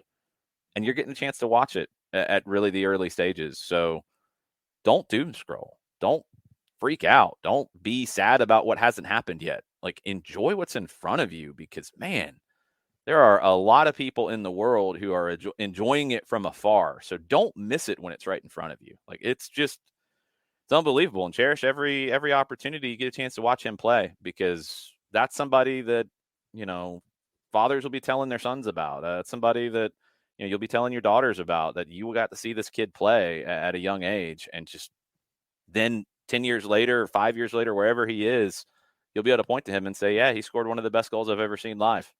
And you can pick from a few different ones this season already. Yeah, I know. I mean, I made the point on the show that you and Mike, through match week 4, have 2 of the calls of the year for 2 of the goals of the year already. And if you guys do not win all of the awards associated with play-by-play and color next year, something is seriously wrong with the process because of what you guys have been able to call this season. It's just we're lucky to get to describe what's happening, I mean, and what's happening is amazing right now. So we're very lucky to get to do what we do and to watch this team play right now. And Thiago is a great fit in this group. And what I have really loved about it, beyond, I mean, the amazing talent, is when you watch the whole team interact after goals or in big moments in games, Thiago's just part of the group. Like, and he very easily could say, "Hey, I have a World Cup winners medal. None of you guys do." And he doesn't carry himself that way. Caleb Wiley scores and he's running over to him and about tackling him. Anything that happens, he's just part of the group. And I think what's happening is really cool because obviously his teammates respect what he's doing and his ability and how he's performing right now, but they're treating him like as a member of the group while also kind of protecting him and working for him and putting him in the best positions to succeed. And he's delivering in every moment. So it's such a cool dynamic right now. And it doesn't always happen this way. So again, just totally enjoy it. And I mean, trust me, I am so thankful for getting the opportunity to put a voice to some of this stuff. Yeah, Nick's reminded us about your giggle and wanted to know if we could. It wasn't a giggle. I don't even like it. It was different. Usually, like I'm in those moments, like I just kind of make like one single noise, and that one. Part of it is because, like, I think the foul happened actually 35 yards from goal because I had said I don't think this is in his range. I think he's going to play it to the back post. Move it up a little bit. Well, somebody did. I have to go back and watch the whole game. I don't know how it got moved up a couple, but when I looked back and saw it's at 32 yards, I'm like, okay, wait a minute. That gives him a little bit more to work with. When I saw them starting to set up the secondary wall, that's where I'm like, okay, he's going to goal. And that's why I said what I said in the build up to it. Like, I think he wants this one. So I kind of knew, like, all right, he's going to go for it and he has the ability to hit this. And then when I saw it coming back, like, we're kind of to the side of it. So we didn't get that great behind the shot trajectory of it looking like it's going so far wide and then dipping down. I saw it like going wide, like I saw it coming wide of the post that was closest to us and then coming back in. And when I saw it start to move back in, I thought he had it. Like I thought he had it at that point. So that's when I was already preparing myself and just started with some woo noise that was different, and it happens. And, yeah, I mean, Bud Collins would do the same things when he's covering tennis. There'd be like that one shot and he'd go, ooh, one of those kinds of things. Kevsey wants to know what you think about Boom Yakamakis. I didn't know that was coming. I almost laughed because that was so good. Like, I didn't know that was coming at all. So when that happened, I was definitely caught by surprise on that. MLS Jam. And we have played the clip of that goal earlier this week, by the way, and it still is in the archive. Let's see. Before you go, because we're at the bottom of the hour, it's also the beginning of MLS Next Pro this weekend with the twos and the fraction this weekend. And who is it? It's new 2, right? Revolution 2 coming to town. New 2? That's what you called them? For the moment, yeah. New England Revolution 2. So New England Revolution 2 coming to town Sunday at 7:30. So it's the beginning of MLS Next Pro, a new venture for Atlanta United. Yeah, and we can actually break some news. I got the go-ahead a little bit ago. We can break some news that because things are different with MLS Next Pro and the broadcasts are different, you'll be able to watch on MLSNextPro.com. You'll be able to watch some of these on Season Pass on Apple. But the way they broadcasted it, it's kind of like some of the USL games where they were broadcast like remotely at a facility. So it's not going to be John and I calling the games on Next Pro. The team doesn't get to produce the broadcast anymore. It's just a different setup entirely. But thank you to everybody at Atlanta United for allowing us to do this. You will be able to listen radio style to Atlanta United 2 broadcasts, home games to start with, potentially road games, depending. but you'll be able to listen to them on Soccer Down Here on the app, just like you listen to our high school games. You can listen on the app live. You can listen at soccerdownhere.net live. And it will be a radio-style call. John will host pre and half and post. We're going to have lots of special guests. We're going to use this as an opportunity for people breaking into the industry, getting experience. You're also going to hear from Jarrett and Nick. I'm going to be doing the games, at least starting kind of play-by-play. But again, that's going to evolve, like bouncing around as we go. But it's really exciting that the club is allowing us to do this. We are the only MLS Next Pro team that will have any form of radio audio calls, to the point that when we brought it up, the league's kind of like, huh, what? Okay, we don't have rules on this. So bear with us. We'll all kind of be evolving as we go. But we're setting the rules, man. We're setting new standards. That's what we do around here. But on Soccer Down Here on the app, which is free, Android, iOS, and at soccerdownhere.net. And possibly we're figuring out what the technology of it, possibly on the Atlanta United Twitch or website or whatever. We'll go through that and sort through it. But you'll be able to listen to Atlanta United 2 broadcast, radio style, starting this weekend. All right. So then I'm going to do this. It's kind of after the news was broken. So why didn't you do that when I said breaking news? Because you kept going. I didn't want to sit there. I left you gaps to be able to hit that.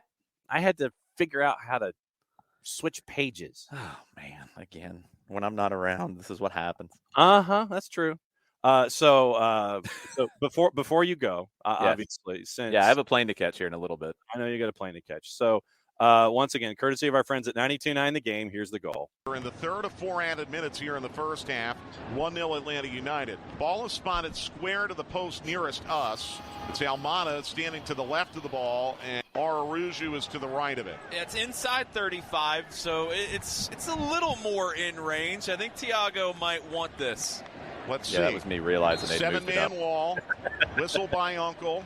Hands on hips for Almada. He's up to it. He does go for goal. Goal!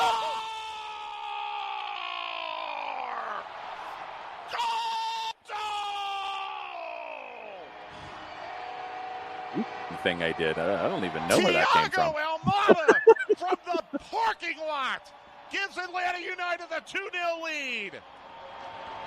He celebrates. There were multiple whoops in it. On his undershirt. His neighborhood from Buenos Aires. It's 2-0 to Atlanta United on a goal of the year candidate for Thiago Almada. It was that kind of a goal. It was multiple whoops. Usually it's like a woo and that's it. But that one had multiple, maybe 3. Yeah, well, and when Mike goes from the parking lot, all I could think of was Vermont beating Syracuse and TJ Sorrentine with Gus Johnson, because that was Gus's call. Sorrentine hit kind of like what happened with Gonzaga last night with the 3. The guy hits it from 28 straight on, and so Sorrentine hit that one from the parking lot. Get out of here. You got a plane to catch. Yes. A couple of things coming up on Off the Woodwork. March to Match Day should post here in the next hour and a half. Also, an interview there will post with Steve Cook from Atlanta United too. Caught up with him about why he made the move to Atlanta from Seattle, kind of what his expectations are with the group. We talked about a few of the core players in the group. Really good conversation with Steve Cook. Really excited to see what he brings to the second team. And broadcast plans for everything this weekend. So 7 o'clock on Saturday on Star 94. We're on Star 94 this weekend. 7 o'clock, Five Stripes Countdown, 7:39 kickoff. You can watch on Apple TV, MLS Season Pass. If you want to listen to Mike and I, you're going to have to sync it up because they don't have the road calls in there just yet. You can listen to Chris Duran, who's excellent, by the way, with Columbus. Had a really good conversation with him earlier this week that's on Off the Woodwork as well. So 7:39 kick. Short full-time report, but there will be one because we got to catch a plane to get back. That you do. And then Sunday, we will have kickoff as after 7:30. We'll probably be live between 7 and 7:15 on Soccer Down Here's app and soccerdownhere.net. then Atlanta United 2 and New England Revolution 2. And we'll have a little bit of a post-game show there as well. So busy weekend of footy, and I cannot wait. Can't wait. It's going to be absolutely fun and fantastic breaking news that we got to hear this morning. So get out of here, go catch your plane, go have a good broadcast, say hi to everybody, be safe, and get home soon. Adios. All right, Jason. There's Jason. And Jason's done for the day. So there's your breaking news. Your breaking news with Soccer Down Here as the voice of Atlanta United 2 for the 2023 season. So there we go. All right, let's break through all of the other games and let you know what else is going on, fun facts, et cetera, with all of that. All right, so from the beginning, 4:30, and for those of you that missed the conversation, we caught up with Nico Moreno, and we did his run-through playing Cliffhanger with Major League Soccer, and you can listen to that on the network as well. So Portland and LA Galaxy at 4:30. Right now, Portland is a plus 129. And once again, remember that, as we are looking at these games, we'll let you know this is a free side of Apple TV and this is on Fox. And so let's see if Fox is going to do their super hyper mega. Yes, they are. They're going to do their super hyper mega long pregame show. So 4:55 kick with Portland and LAG. You have Portland at a plus 129, LAG's at a plus 208. Your draw is a plus 240. Missing for the Galaxy, Marcus Furcanis, who is for the USA U20s. You have no Dejan Joveljic. You have no Kelvin Leerdam. You have no Eric Zavaleta. For Portland, you have no Juan David Mosquera. So that's what you're staring at with that one.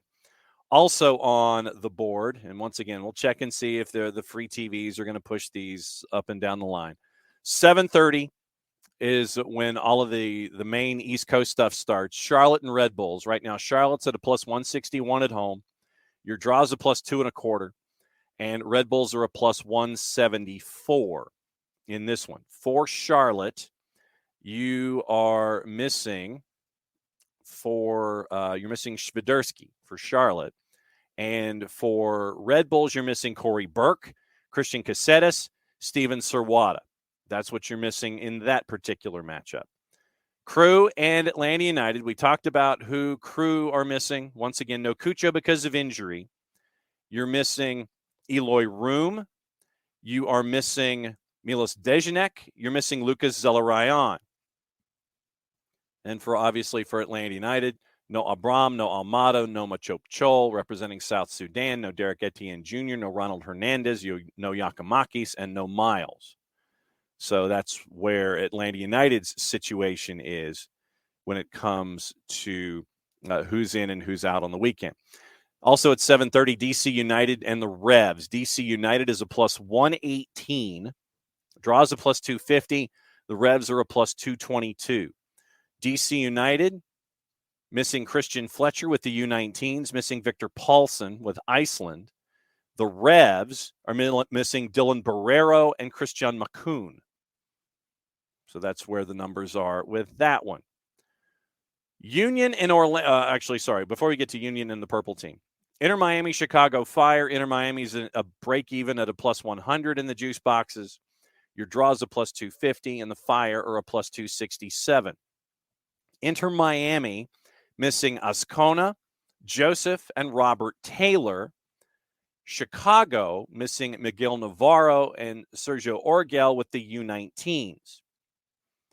Now to the matchup involving Philadelphia and the purple team. As a reminder, Charlotte Red Bulls are on season pass. Columbus Atlanta's on season pass. DC New England is on free TV. Miami and Chicago is on the free version of Apple. Philadelphia and the purple team are on the free version of Apple TV. So purple team and Philadelphia. Who's missing? Answers a lot. For the purple team, they are missing Cartagena, Alexander Freeman's with the U19s, Michael Halliday's with the U20s, Fabian Loyola's with the U19s, Thomas Williams is with the U20s. They're missing Cartagena, Galese, and Facundo Torres.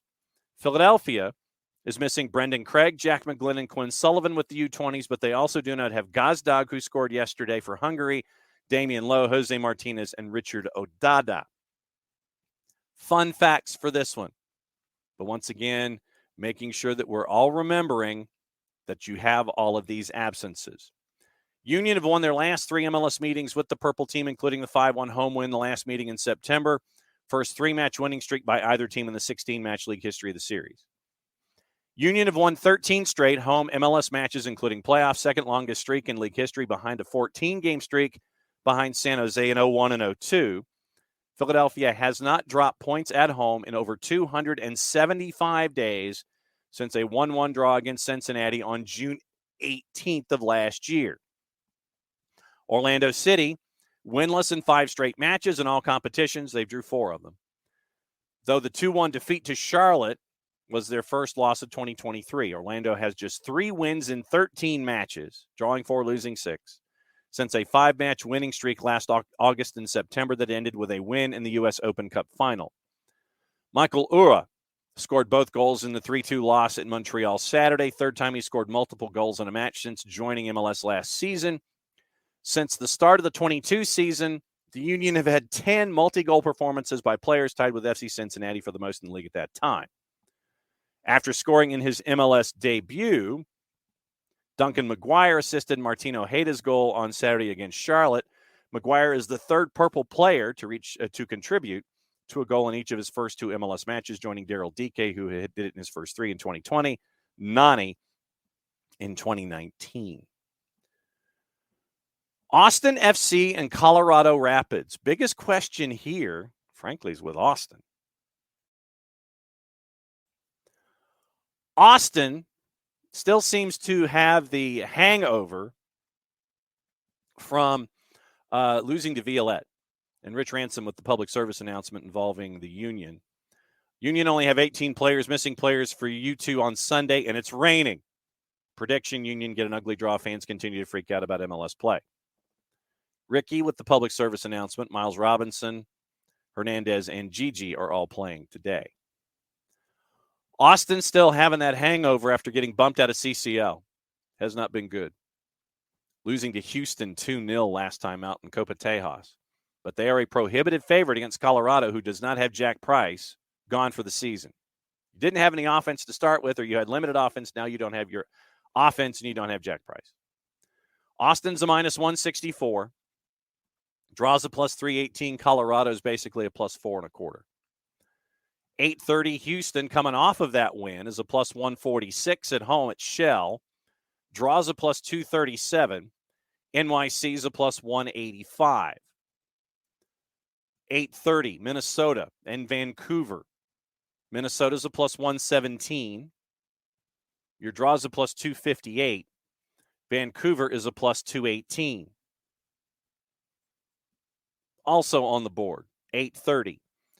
Nashville and Cincinnati. Nashville at Geodis is an even money plus 100. FC Cincinnati is a plus 243 on the draw, and to win is a plus 279. Fun facts. We'll get you caught up on the other 7:30 matchups. The 8:30 matchups, Austin Columbus is on season pass. Houston NYC is on season pass. Minnesota Vancouver is on season pass. Nashville and Cincinnati is on free Apple TV. Fun facts in this one, Nashville and Cincinnati. 8:39 kick. Nashville's unbeaten in 4 all-time meetings with FC Cincinnati, winning 2, drawing 2. The last meeting was a 1-1 draw in Cincinnati in July of last year. CJ Sapong scored 4 goals in the 2 Nashville wins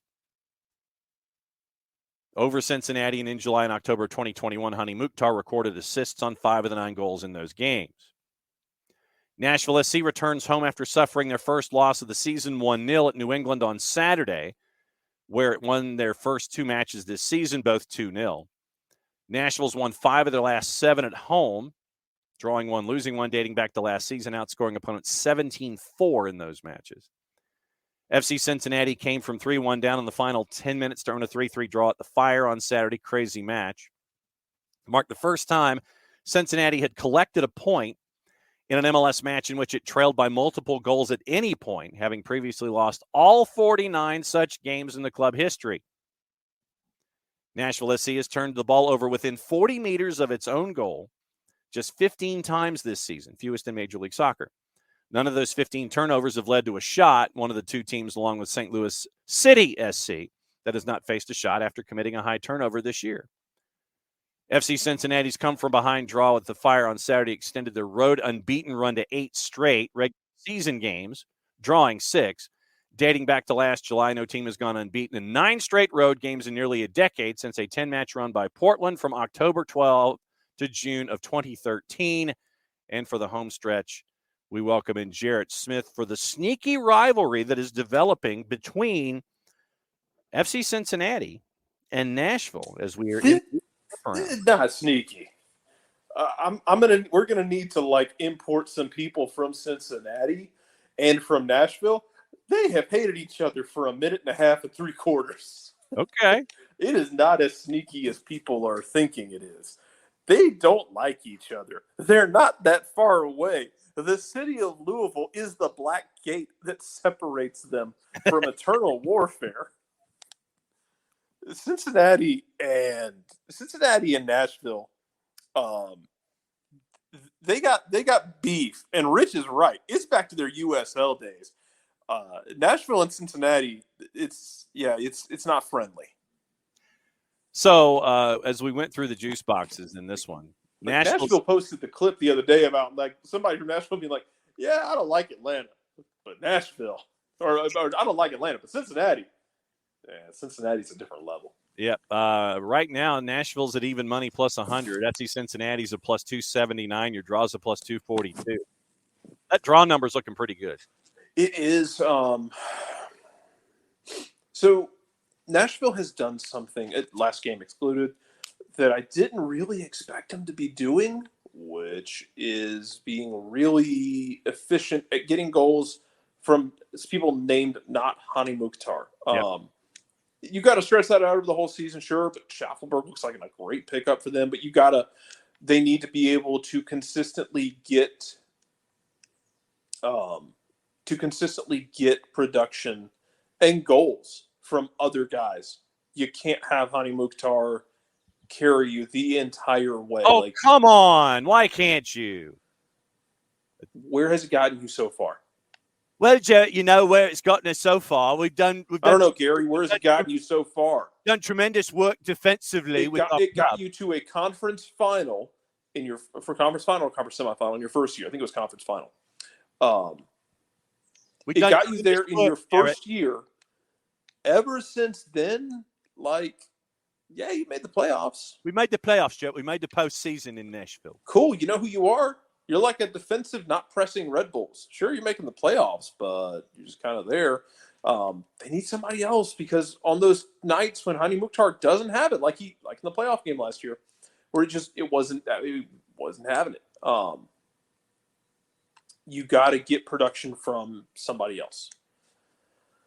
So, I'd love to know who that is at this point. I really would. Yeah, that's the thing, man. You got to consistently get production there. Cincinnati, I think, is still going to be fine, but maybe they come back down to earth a little bit after last year. I mean, they got the cool road draw last week. Never mind the fact that you still shipped 3 goals to Chicago, who nobody really believes is a functioning organization right now. And you had to come back late. Certain MLS people, notwithstanding their opinions about Lucho Acosta and his exploits, as good as they are. Yes, I got questions. Mm-hmm. A draw feels fun in this game. If you pushed me up against the wall and told me I have to pick one, I'm probably taking Cincinnati. Okay, that's because of the lack of support that Hani Mukhtar has offensively. I could completely see that. And I think, like I said, I think Schaffelberg is a great addition, but Jacob Schaffelberg, who we've known since TFC 2. Yes, but I mean, I would be interested to see hey, y'all want to go make something weird happen in the off season? What you got? What you got in Nashville? Not even obviously, excuse me, but something happened in the summer. Yeah. No Angulo, no Moreno for Cincinnati, and everybody's at home for Nashville. There were no call-ups for Gary in Nashville. We've got everybody in our starting lineup. I think we're going to have a good effort at Geodis. Hoping Please for stop. a good crowd turnout as well. I've been working on my Gary Smith impression. Yeah, I can tell. That's what I figured. Also on the board, Raj weeps. yes, 8:30. Sporting hosting Seattle. Sporting at a plus 120. Your draw's a plus 247. Seattle is a plus 220. Players missing, and there's a boatload. Well, first things first is, can Sporting actually convert all of those really pretty numbers to actual goals? Because, yeah. Like, they're right up there with Atlanta in terms of, like, good God, you're producing a lot in terms of opportunities. But good God, you are also really not producing a lot in terms of end result. It took them until this week to get a goal. St. Louis really feeling themselves with the petty tweets in their direction. Yes. Yeah, man, they got fierce. They got to put the ball in the back of the net. Like, same conversation we've had about Atlanta in the past of like, yeah, it's great that you're doing all these things. Mm-hmm. Need goals. Yeah. No Zionis for Sporting on international duty, and here's Seattle's list. Reed Baker Whiting out for the U19s. Obed Vargas out for the U20s. No Arriaga, no Nuhu, no Alex Roldan, and no Raul Rui Diaz for Seattle as they head to Sporting. Yeah, Raul Rui Diaz, I think he might get a start for Peru before it's all said and done. So it might be a fun international window for him. Basically, we just want everybody to come back in one piece. Yes. Yes. Man, like, I'm really tempted to take Seattle here because, like, there's also the fact that I feel like Sporting ain't scoring, then it's got to be something else, man. Well, Sporting's doing everything but scoring. They're creating, God knows enough. They're creating enough opportunities. They're like, if we're gonna, we got to be fair about this, because if we played this card last year for Atlanta with the idea of, like, Atlanta created a lot of chances last year, didn't score. Yeah. Sporting creating chances. You won't play that card. You got to play it on both sides of the equation here, which is Sporting is doing a lot of the right things except scoring. It kind of has a little Atlanta feel to it, but eventually you expect it to break through. Was it Chicago last year or 2 years ago was doing the same thing? Like, they were like creating XG at an unsustainably high clip, but also not converting goals. You're just kind of waiting for one of those to regress. Yeah. And because at that point you're like, well, look, you either need to be scoring a lot more goals or you're generating, like, stupid amount of chances that don't equate out to what you should be. So the question then becomes, if you are Kansas City, how confident are you that you are going to be able to get everything going? Seattle is just a machine, man. So it's like an Occam's razor almost of, I'm going to trust the system with the guy with the pivot tables. Mm-hmm. I'm leaning at Seattle because last time I checked, if you don't score, the only thing that you're assured of is a point, and that's if the other guy doesn't score either. And I think Seattle's got more firepower. So does St. Louis City SC get it done at RSL? RSL's a minus 102. Your draw and the visitors, who've won their first four, are both within the margin of error in and around plus 265.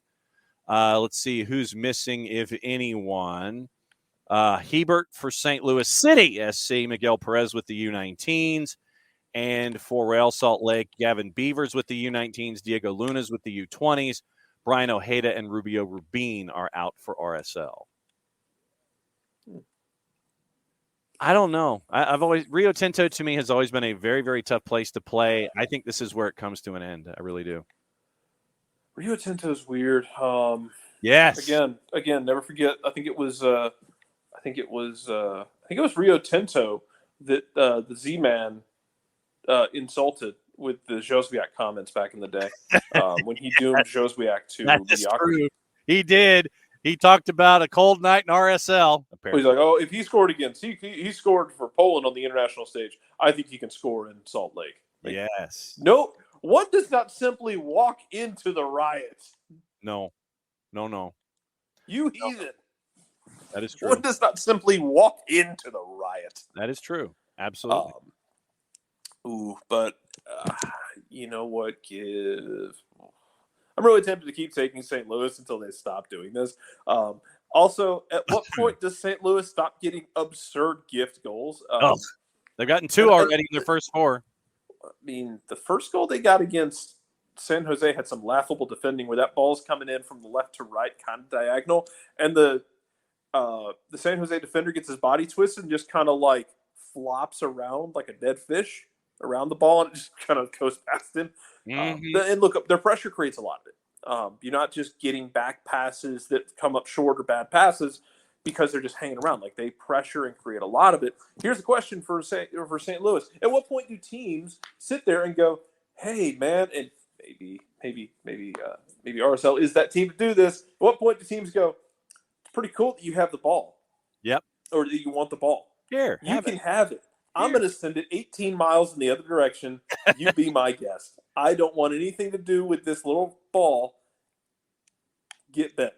Yep. At what point does that happen? Yeah, I mean, you look at it from, we're gonna have you working from Grand Prairie, Nebraska, and work your offense from Grand Prairie over our way, or would it be like Colorado Springs? I'm trying to think of what Utah looks like at the moment, but yeah, I'm waiting for somebody to just punt the ball long. Weird state. Yeah, I'm just waiting for somebody to punt the ball long and go, okay, y'all do it, and see how it handles from there. But I'm also looking at St. Louis, in the summer with that press in St. Louis, in Texas. I mean, the Western Conference for St. Louis, I mean, that's not going to be fun places to play in the summertime. And it's not going to be a fun place to play in St. Louis. Nelly says no. No, absolutely. This is what I'm saying. You might be from the Lou and he's proud, but it might be a long summer if they, I just want to see how they go second time through the batting order. That's the biggest thing for me. Yeah, I mean, I want to see, like, what happens when you play against teams that basically are like, hey, we don't want the ball. Mm-hmm. The fact that you do is really cool. We don't. Mm-hmm. You want to take it from us? You can go pick it out of the corner. Yeah. I want to see that world. There you go. Have at it. You do your thing. RSL in St. Louis is on free version of Apple TV. 10:30. We've got 2 matchups, and one is LAFC hosting FC Dallas. Who is missing is for LAFC. It is no Dennis Bouanga, no Sifu, no Daniil Maldonado, no Diego Palacios. For FC Dallas, Antonio Carreras with the U20s, Nolan Norris is with the U19s. Your juice boxes in this one, LAFC is a minus 185. Your draws a plus 330. FC Dallas is basically a plus 490 on the road. What say you, Jared Smith?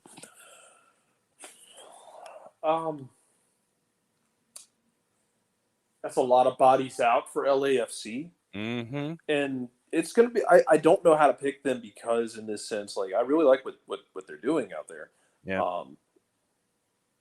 They are absolutely, though, missing some folks that can make a big difference for them. Yeah. Bouanga especially over the last handful of weeks. Yes, accurate. It's at the bank, though, so give me LAFC. Yeah, that's what I'm thinking, too. I don't think it's going to be as pretty as we're used to, but when you've got half your team out with international duty, style points mean precisely dick. Mm-hmm. Yeah, and Richard has commented on those style points in the past. Last 10:30 style points are like anti-style points are an aesthetic for Philadelphia. So yes, that's just like that's a feature, not a bug. Right. Both the LAFC Dallas match and the San Jose Toronto match are both on season pass.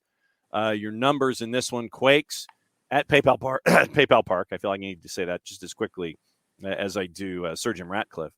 Earthquakes are a minus 116. Your draws a plus 271. Toronto is a plus 304. And out for international duty, Jamiro Montero and Miguel Trauco for San Jose. For Toronto, Akinola, Mark Anthony Kay, Richie Larea, Jonathan Osorio, Tomas Romero, all out for Toronto FC as they go on the road. I think this is one where San Jose bounces back. Both of these teams are really weird. That's a lot of bodies out. That's a lot of bodies out that can make a big difference. And apparently, according to Nick, Sean Johnson is out too with an injury. So they're going to have to. They will find someone in net, and it's going to be very, very interesting. So our favorite Brooklyn, Clint Irwin, come on down. Exactly. So you're going to be on like your 98th keeper. It's a long way. It's a long ass flight. Yes. This is again, time and distance being very different things based on if you live in Europe or the United States. Because what's about to happen for Toronto is basically like the kind of flight that everyone in the Champions League loses their absolute minds over every 2 years. Mm-hmm.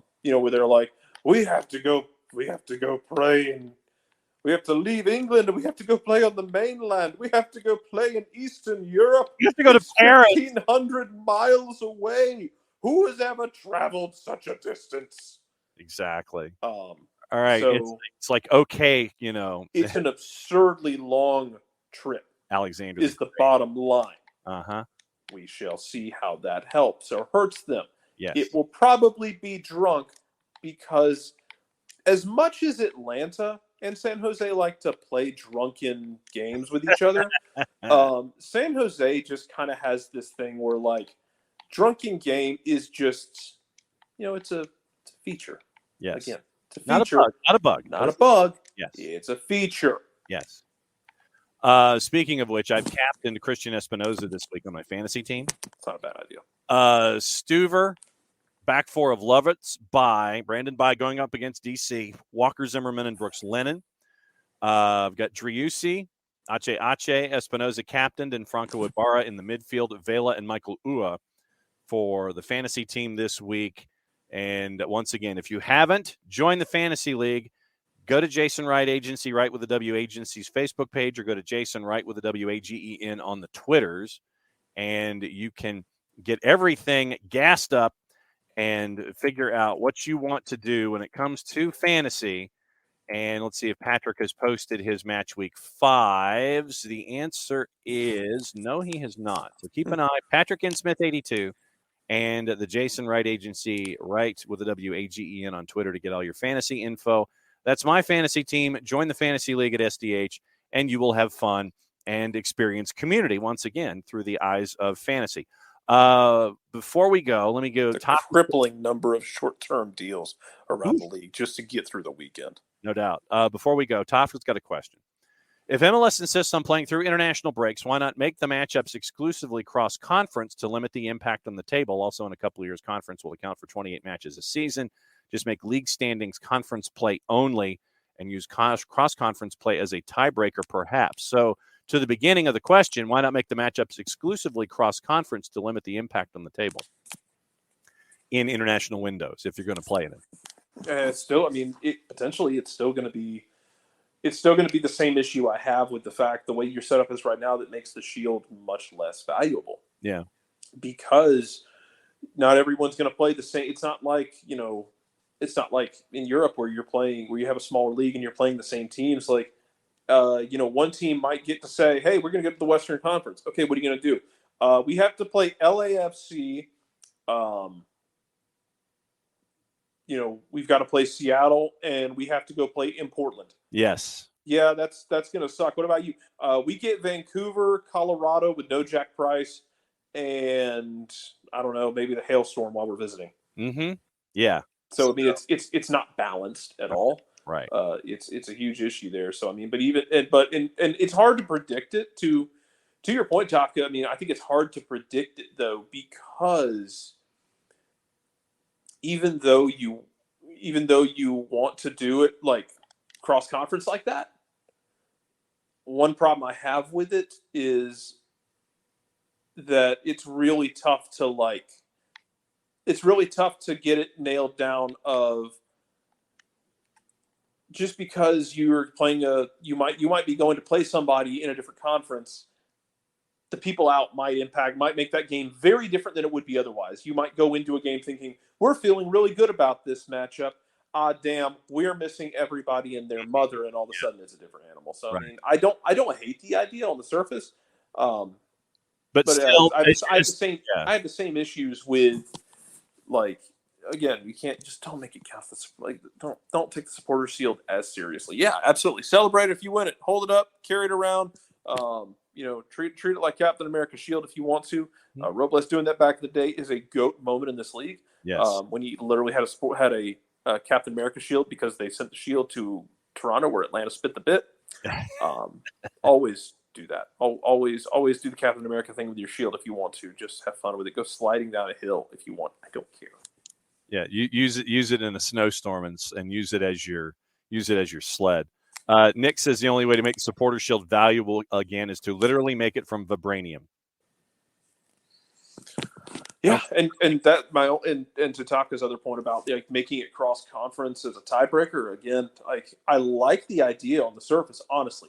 My only concern with that is again like what if your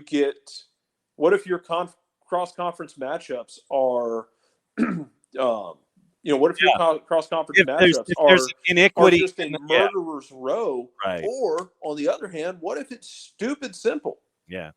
What if you get a really favorable conference matchup? Like you won't get people way the hell up in their feelings over that. Yeah, no doubt. Because if it means, hey, somebody got to play Colorado and I don't know who else who's gonna compete for the spoon this year from the West. Well, I mean, let's Colorado. see.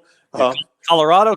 You don't feel good about Houston most years, although Houston did take points off Austin. We'll see how much that actually means. Yeah. Vancouver, if you get them at home. Yeah, like it's being able to say like, well, we want a tiebreaker because we got Vancouver at home, whereas somebody else had to go play at LAFC. It's tough, man. It's a tough pill to swallow if you lose that matchup with the points. That's right. where I'm at with it. No doubt. Atlanta United, Columbus. Before we go, what's on your mind? Who pulls the strings? Who does what? Mercedes feels like a damn good bet, right? I want to see how many of the kids we get out there because, John, we've covered and we've watched and we've talked about these kids enough times to where I've gone blue in the face. I am very interested to see how many of them actually get on the field because we know Luke Brennan, Alan Carlton going. Firmino's an interesting grab to take with you. Nice little wild card. Yeah. Does a Johnny Fortune see the field? I'm assuming it's going to be Noah Cobb getting the start with Air Force One. Mm-hmm.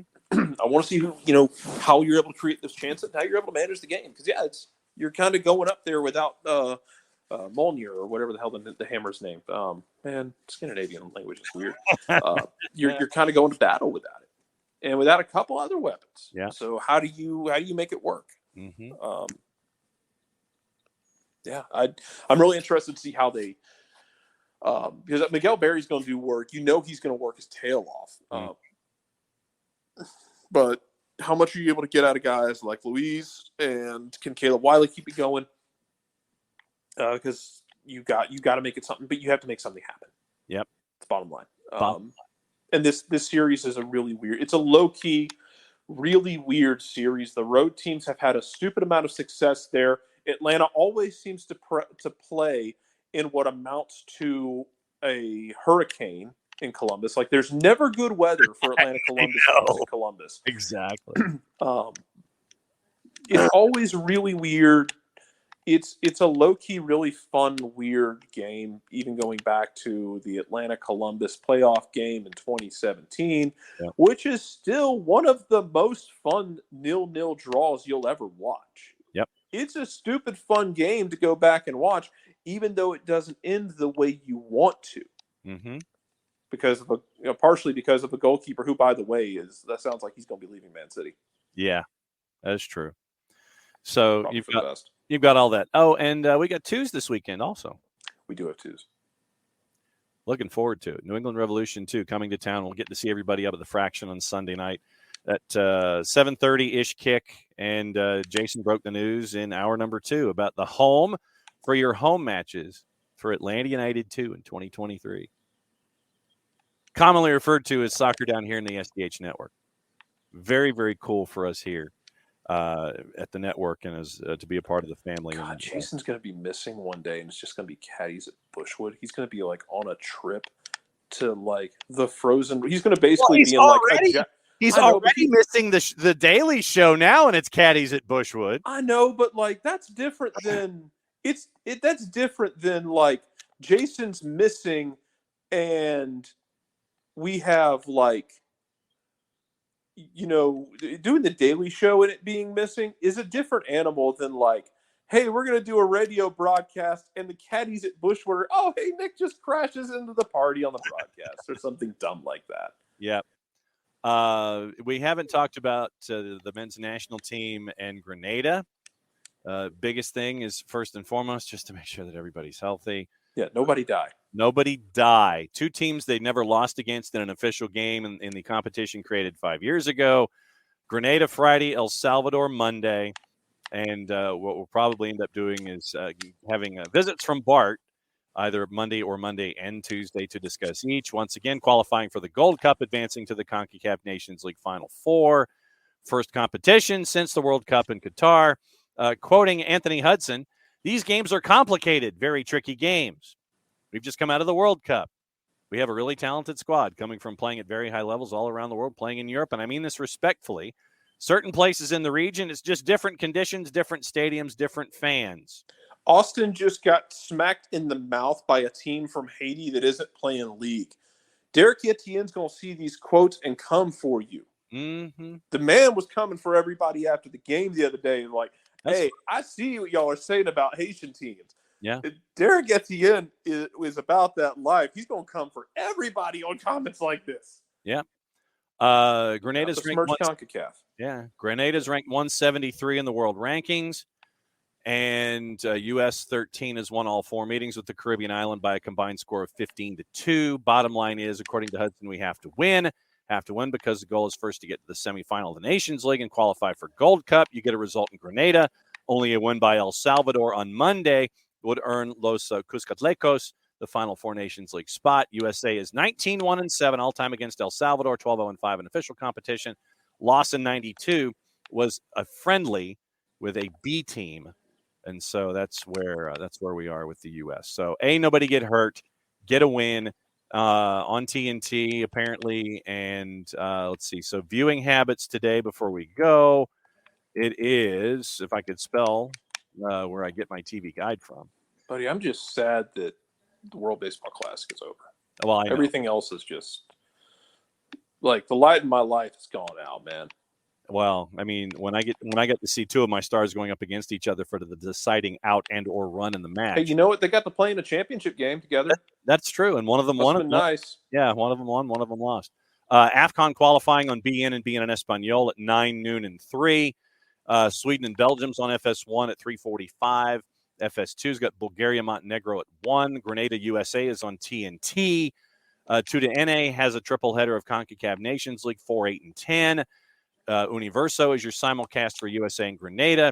MLS Next Pro on Season Pass, Real Monarchs and Minnesota United FC2, or as it's listed in the TV listings, MNU FC2 at 10 o'clock. On the Plus, USL Championship, Riverhounds and the Miami FC at 7, RGV Monterey Bay at 8. Fox Soccer Plus has action in Euro 2024. Fubo's got 5 matches at 3:45 in Euro 2024. Paramount Plus has 4 CONCACAF Nations League matches, 3, 4, 8, and 10.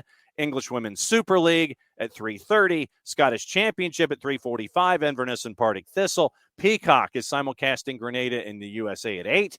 VIX and VIX Plus have Euro 2024 qualifying starting at 11 and 6 matches at 3:45. And they've also got CONCACAF Nations League qualifying at 3 and 7. VIX Plus also has European 2024 qualifying across the board and CONCACAF Nations League qualifying at 3 o'clock. That's your Friday. Friday. There you go. Wow. Yeah, well, it had to be done. So since we're at the beginning of a very, very busy weekend on a bunch of different fronts, Jared, go ahead and send us home. Mucha obligado, y'all. What he said. We'll see you at the Fraction on Sunday. We'll be back on Monday. Be good, y'all. It's the end of the show. Play it safe. That means we get to do this.